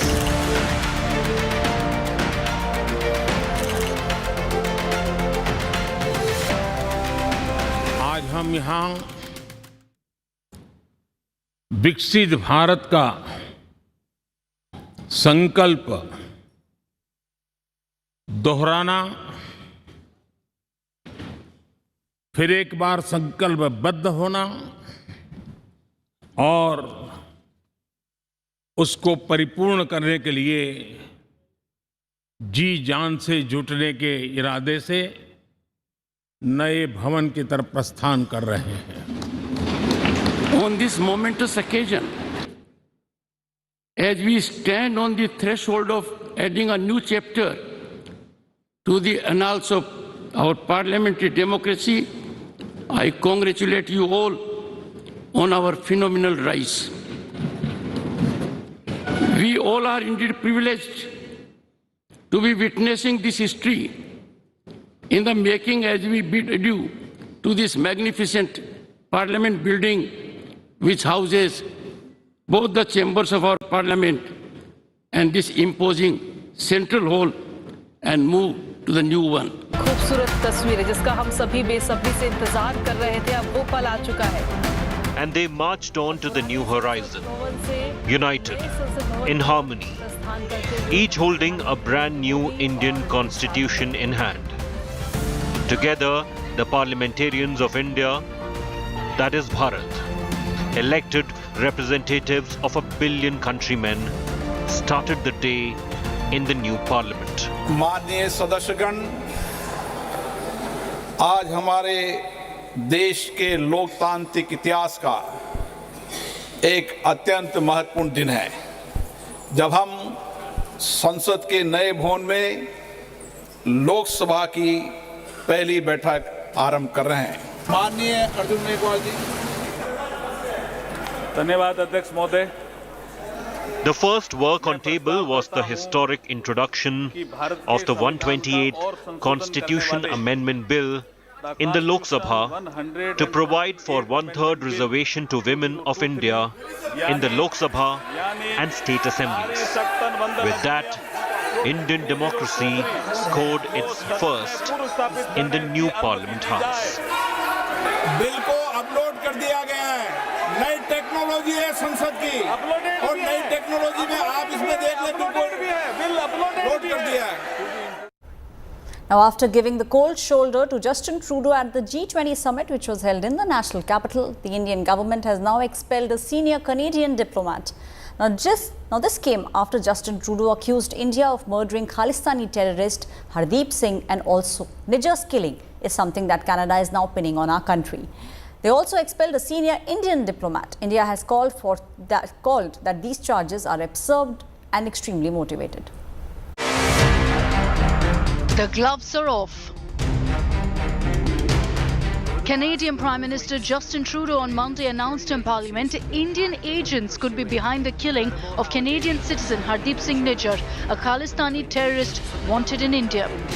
Over the past number of weeks, Canadian security agencies have been actively pursuing credible allegations of a potential link between agents of the government of India and the killing of a Canadian citizen, Hardeep Singh Nijar. We've been clear. Canada has expelled an Indian diplomat over what it calls the involvement of a foreign government in its internal affairs. Within hours of Canada's provocation, New Delhi retaliated by expelling a senior Canadian diplomat.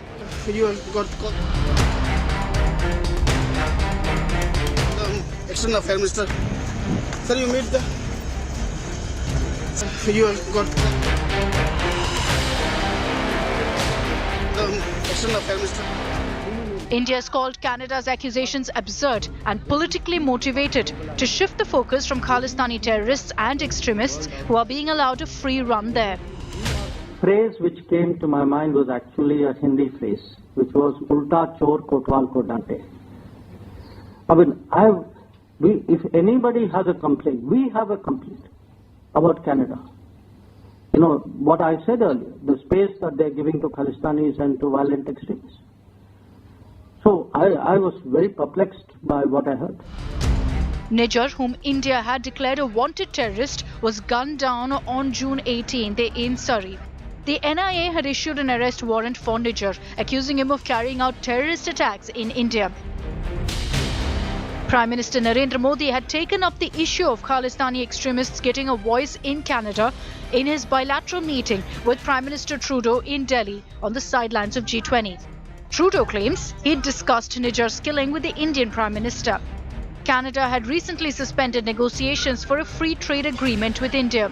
With the latest accusations, the already sour diplomatic relations between the two countries have hit a new low. Bureau Report, India Today.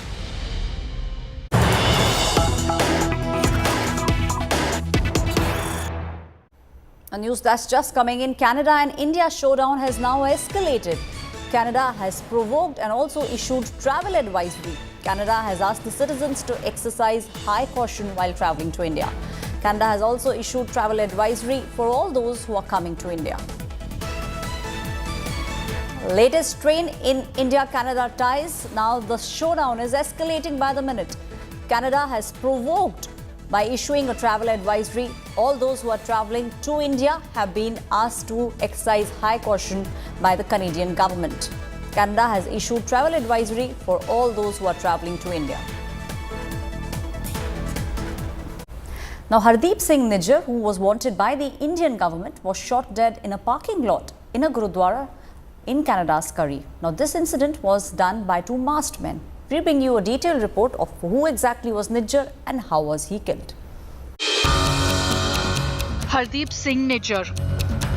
Originally from a village in Punjab's Jalandhar district, the 45-year-old, wanted by India in several terror cases, shot dead in the parking lot of a Gurudwara in Canada's Surrey.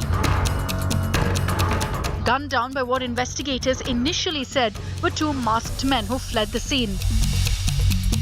A third suspected assailant added to the list later. The three believed to have used a silver 2008 Toyota Camry as their getaway vehicle.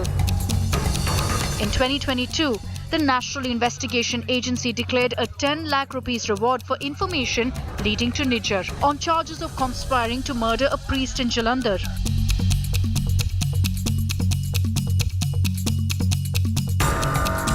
The NIA previously filed a charge sheet against him for terrorist acts against India in other cases. Nijjar, named as a member of the Khalistan Tiger Force, a designated terrorist group. In 2016, he was linked to a 2007 bombing at a Punjab cinema that killed 6. Nijjar claimed to have moved to Canada in 1997, working as a plumber at a local Gurudwara. India has categorically rejected Canadian allegations of involvement in Nijjar's murder as absurd and politically motivated, saying that Canada had long provided shelter to Khalistani terrorists and extremists. Experts, however, believe non-state actors like Nijjar, crafted by Pakistan's rogue ISI, have been caught in their own web. It is the policy of Pakistan's ISI to eliminate, to send terrorists to different countries. They eliminate their own people, and these people who have been killed either in Pakistan or Canada, they had become liability for Pakistan, whether it is Hafiz Saeed or Syed Salahuddin. From Canada to Pakistan, the violent deaths of Khalistani elements could very well be the handiwork of the ISI that once nurtured them. If there is any person who is working for any agency, if he is unable to deliver, then he has to be sold out or killed. That is what Pakistan ISI is doing, because Pakistan had been spending a lot of money on terrorists and terrorist activities in India, and elsewhere, but lately, Pakistan is in a big problem, economic problem. Pakistan cannot afford them, so it is Pakistan who is killing them, or Pakistan ISA who is killing them, or in some cases there is inter-gang rivalry. A house of terror built by Pakistan crumbled under its own weight. With Arvind Oja, Bureau Report, India Today. At least 12 men accused of serious crime and terrorism in India are operating safely from Canada. India's most wanted list from Canada includes terrorists like Arshdeep Singh, who is accused of murdering a local Congress leader in Punjab's Moga region. Gangster Goldie Brar is accused of orchestrating the murder of famous singer Sidhu Moosewala. India's most wanted have now found a safe sanctuary in Trudeau's den. Watch this detailed story. India's most wanted list for Canada. Arshdeep Singh, alias Arsh Dalla, accused of masterminding the murder of a local Congress leader in Punjab's Moga on Monday. A listed terrorist belonging to the outlawed Khalistan Tiger Force carrying out his operations from Canada. Originally from Tarn Taran in Punjab, Lakhbir Singh linked to the ISI in Punjab. Named in last year's rocket attack on Mohali's intelligence building. Gangster Goldie Brar, alias Satwinder Singh, accused of orchestrating the murder of singer Sidhu Moosewala from his den in Canada. At least 12 men wanted in connection with serious crimes in India, terrorism included, have found a safe sanctuary in Canada. Many of them carrying out their nefarious activities in India remotely and with impunity. With Arvind Oja, Bureau Report, India Today. Now, Canadian Punjabi singer Shubh is facing opposition ahead of his Mumbai concert over alleged support for Khalistani elements. 26-year-old had allegedly posted India's distorted map. Now, Bharatiya Janata Yuva Morcha tore down all the posters and they are also alleging his support for a separate Khalistani elements. Watch this detailed story.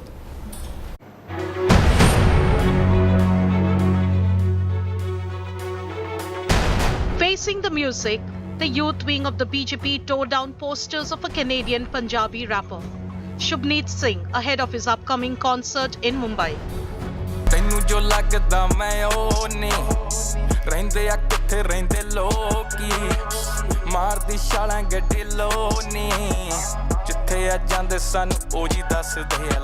A 26-year-old singer accused of supporting Khalistani elements. His Mumbai performance, scheduled for September 23rd to 25th, is in hot water. His social media activity apparently espousing separatism came back to haunt him. The singer had earlier shared a distorted map of India. Bharat की एकता और अखंडता के शत्रु खालिस्तानी समर्थकों का भारत में कोई स्थान नहीं। देश को तोड़ने की साजिश करने वाले कैनेडियन सिंगर शुभ को हम भारत में महाराष्ट्र के छत्रपति शिवाजी महाराज की इस पावन धरती पर मुंबई में हम उसे परफॉर्म करने नहीं देंगे।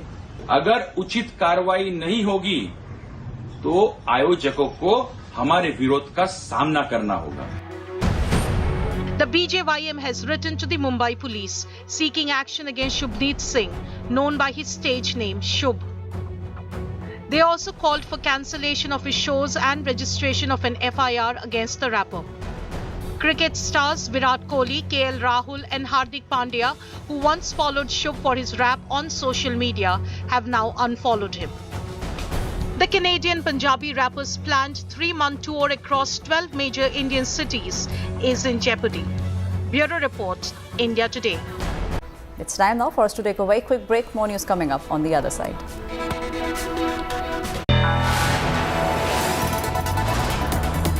You are watching India Today, powered by Finest, Be Sustainable Change, a BNP Group company.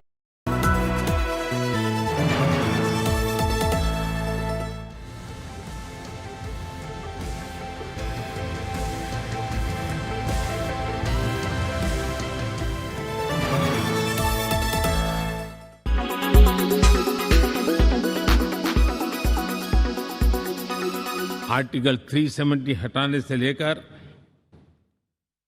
वो विषय ऐसा रहा जो शायद ही कोई दशक ऐसा होगा कि चर्चा न हुई हो, चिंता न हुई हो और मांग न हुई हो। आक्रोश भी व्यक्त हुआ, सभागृह में भी हुआ, सभागृह के बाहर भी हुआ।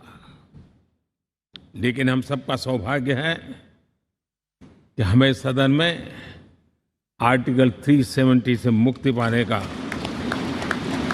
अलगाववाद, आतंकवाद के खिलाफ लड़ाई लड़ने का एक बड़ा महत्वपूर्ण कदम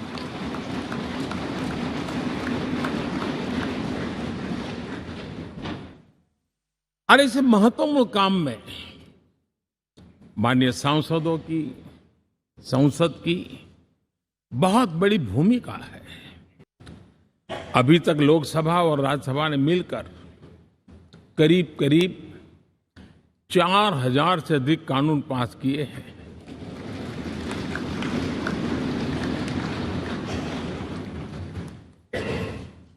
और कभी जरूरत पड़ी तो ज्वाइंट सेशन के माध्यम से भी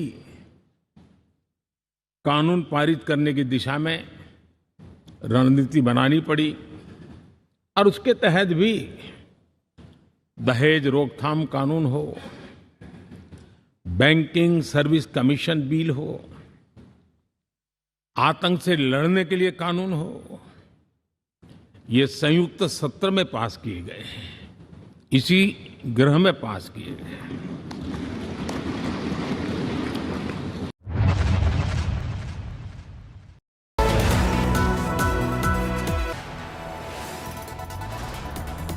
You are watching India Today, powered by Finest, Be Sustainable Change, a B&P Group company. Now the Ambani family celebrated Ganesh Chaturthi in their house in Antilia. The star-studded event saw many Bollywood biggies in attendance, with of course Ganpati Bappa. Let's take a look at all the top developments coming in. Neeta Ambani greeted the media as Ganesh Chaturthi celebrations began at her house in Antilia. She looked graceful in a vibrant orange silk sari adorned with heavy yet very intricate detailing.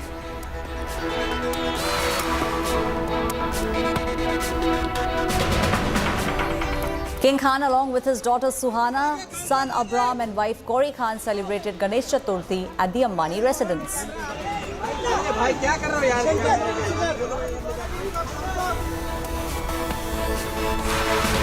Bollywood superstar Salman Khan was also present at Mukesh Ambani's Ganpati celebration at their residence.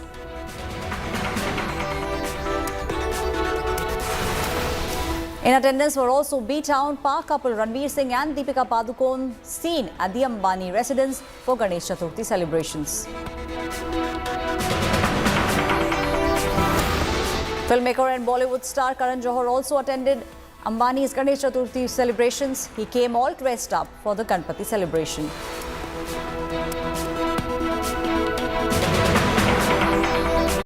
That's all the time we have on this bulletin for you. Thank you so much for watching India Today. This is me, Aishwarya Paliwal, signing off.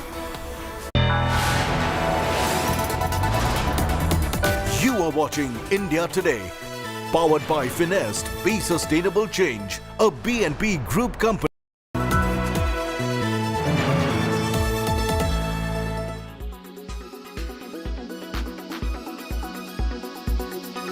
महिला आरक्षण 1989 में जब राजीव जी प्रधानमंत्री थे तब स्थानीय निकायों के चुनाव में उन्होंने 1/3 आरक्षण महिलाओं के लिए सुनिश्चित किया था। तत्पश्चात कांग्रेस की सरकारों ने लगातार प्रयास किया कि महिला आरक्षण का बिल पास हो, कानून बने, लोकसभा एवं विधानसभाओं के लिए भी 1/3 आरक्षण के लिए डॉक्टर मनमोहन सिंह की सरकार के वक्त जो ये बिल आया वो आज तक जीवित है, आज तक जीवित है। माननीय अधीर रंजन जी ने जो कहा वो फैक्चुअली इनकरेक्ट है कि पुराना बिल अभी भी जीवित है। मेरी स्पष्ट जानकारी है कि पुराना बिल लैप्स कर गया है। अधीर रंजन जी ने जो कहा है उसके समर्थन में उनके पास कोई डॉक्यूमेंट है तो टेबल पर रखने चाहिए। एक या तो उन्होंने स्टेटमेंट विड्रॉ करना चाहिए। दूसरा, उन्होंने कहा कि इस बिल को लोकसभा ने भी कभी पारित किया था राजीव गांधी जी के समय में, कभी नहीं हुआ है। माननीय अध्यक्ष जी, लोकसभा में जो बिल पारित होता है, अगर राज्यसभा उसको पारित नहीं करती है और लोकसभा का कार्यकाल समाप्त होता है तो वो बिल अपने आप लैप्स हो जाता है। मैं मानता हूं कि इस चीज को स्पष्टता करनी चाहिए और माननीय अध्यक्ष जी, अगर उनके पास अलग जानकारी है तो सदन के टेबल पर रखनी चाहिए।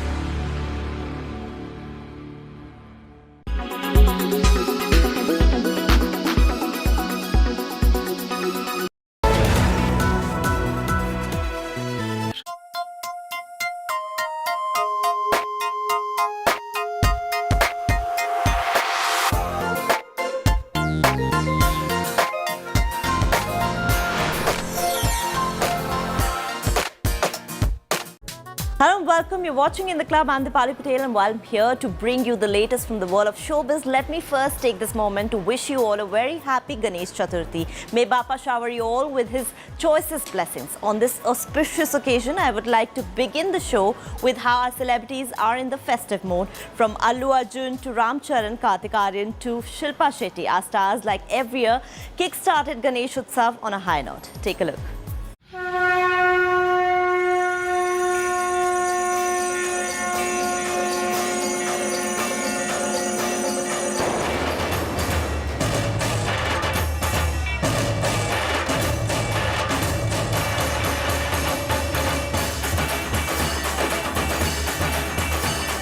From dhol beats to joy and excitement in hearts. Celebrities welcome Lord Ganesha at their home.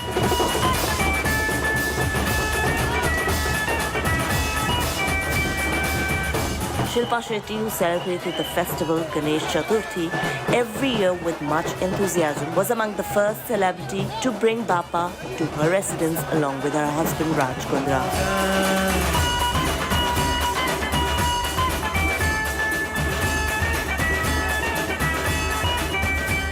Ritesh Deshmukh and Janelia also invited Lord Ganesha to their home, and this time their sons joined Daddy Ritesh.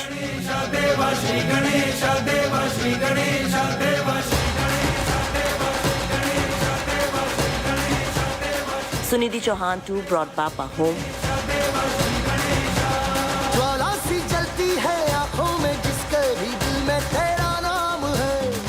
While Anushka Sharma shared a quirky selfie from her gym as she made space for Ganpati's welcome.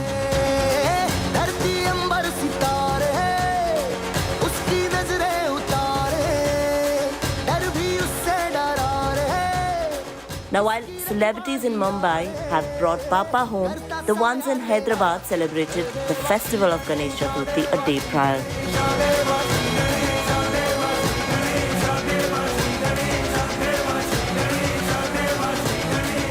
That's right, from Allu Arjun to Ram Charan, these A-listers celebrated the festival with joy and gusto.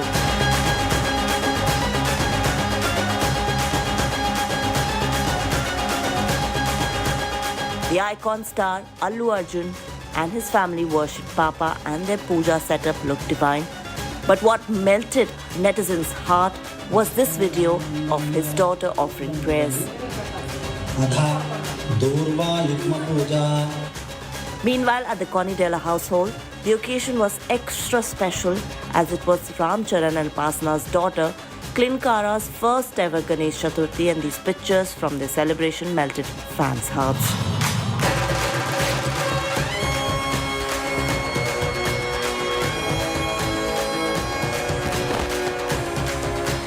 Mahesh Babu too shared a picture from his celebration.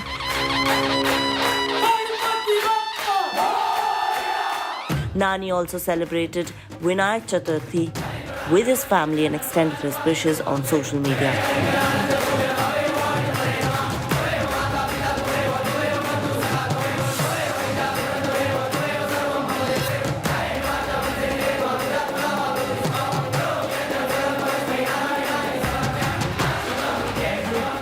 Now, as Ganpati has brought a full festive mood, this 10-day Ganesh Chaturthi celebrations will continue till the Visarjan of Bappa.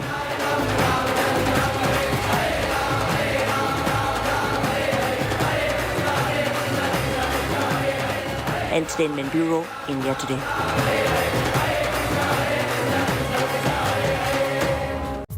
Countdown for Ranbir Kapoor's next teaser from Sandeep Reddy Vanga's film Animal has begun. It will be revealed on the actor's birthday, which is on 28th September. To announce the date, the makers unveiled a new poster and it had Alia Bhatt gushing over her husband and his new look, which is a never-seen-before avatar. Check it out.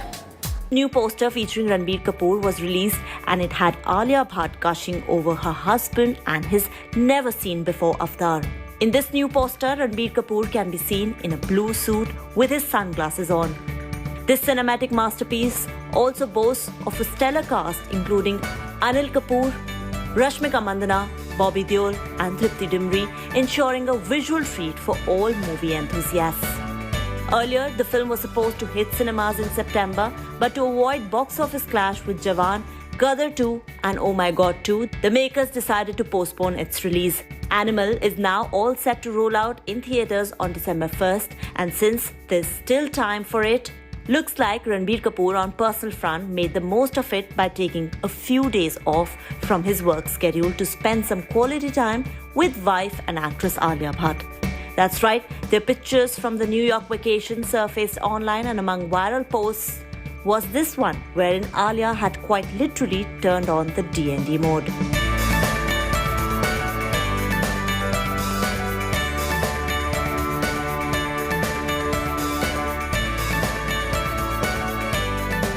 During their visit, they even spent some time with Karisma Kapoor and also posed with fans on the streets of New York City.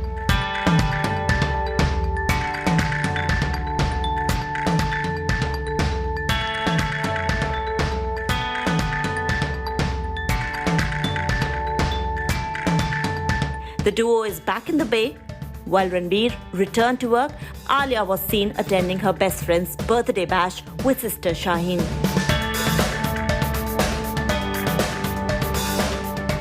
Ranbir was last seen in Tu Jhooti Main Makkar, and now fans cannot wait to see him back on the screen with his new film Animal.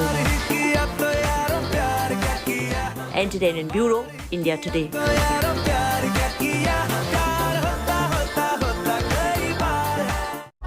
Now we are inching close to the next big fat wedding with Parineeti Chopra and Raghav Chadha tying the knot soon. India Today has exclusively learned that the couple is set to exchange their vows on 24th September in Udaipur. Preparations are in full swing in Mumbai as well as Delhi. Here's our detailed report.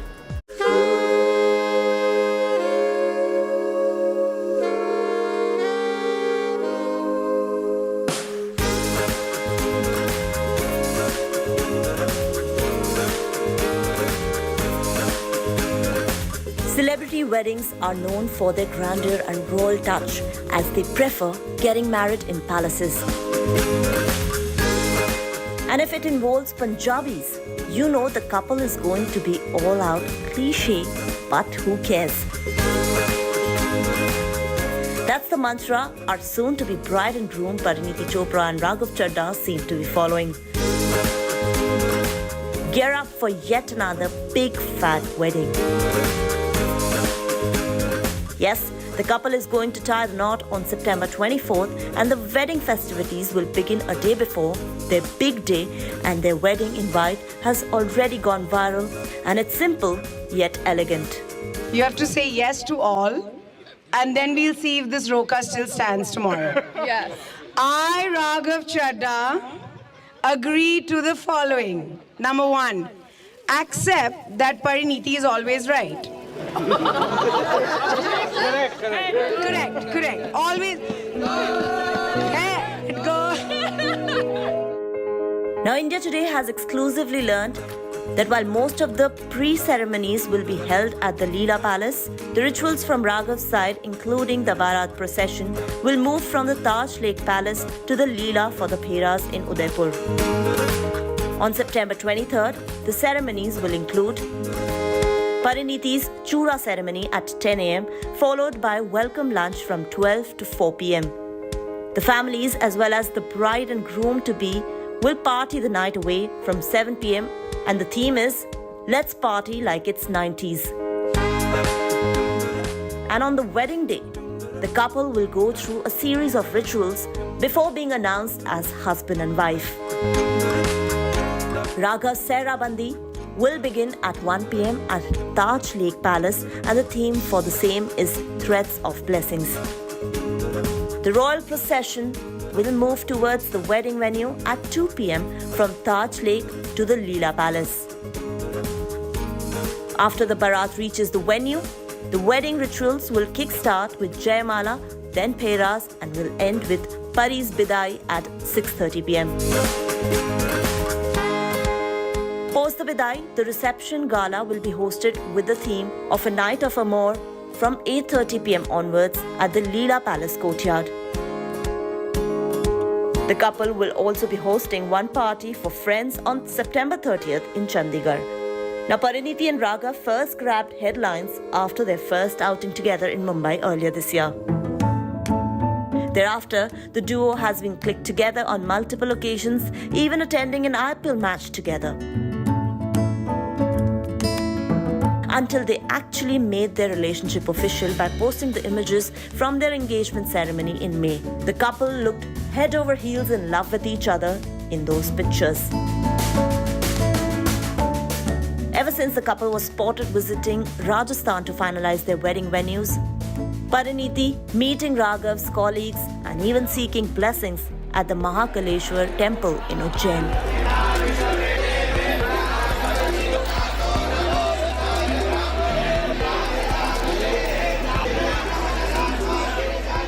Raghav and Pari have been surely painting the town red with their love. Recently, during one of his interviews, Raghav Chadda shared his feelings for Pariniti. He said, and we quote, "Hum jaise bhi mile, it was very magical and a very organic way of meeting. It is something that I thank God every day for giving me Pariniti in my life. बहुत बड़ी blessing है, and I'm extremely happy that I have her as my partner. As I said, I thank God every single day for giving her to me."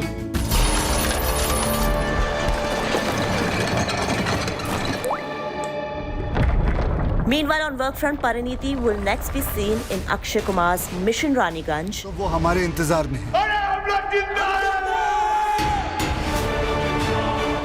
Both the actors were also spotted promoting the film in the city before Pariniti's wedding.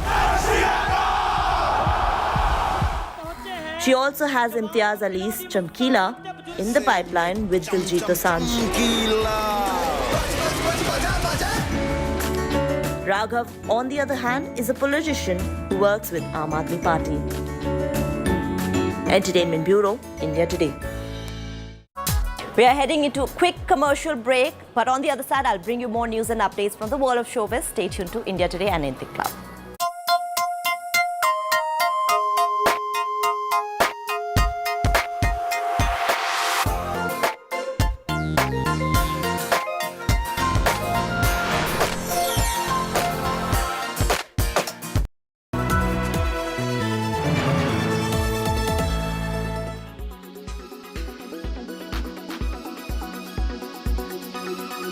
Leader of the opposition.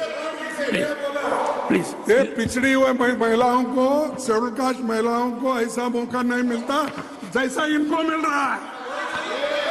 ये हम बोल रहे हैं। इसीलिए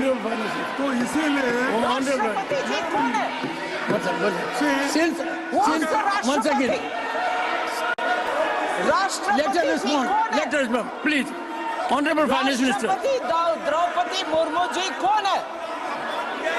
I'm sorry, opposition leader cannot please insult people like this. Cannot draw differentiation between women. महिला के भेद में, no way. How draw difference between one woman and another woman. We are asking for reservation for all women. Rashtrapati is a tribal woman. Please. Unacceptable. Please take your seat. Take your seat. Take your seat. Take your seat. Take your seat. Please take your seat. Take your seat. 1 second, take your seat. Air quality today.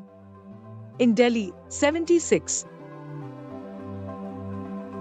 In Mumbai, 57. In Kolkata, 15. In Bangalore, 29. In Chennai,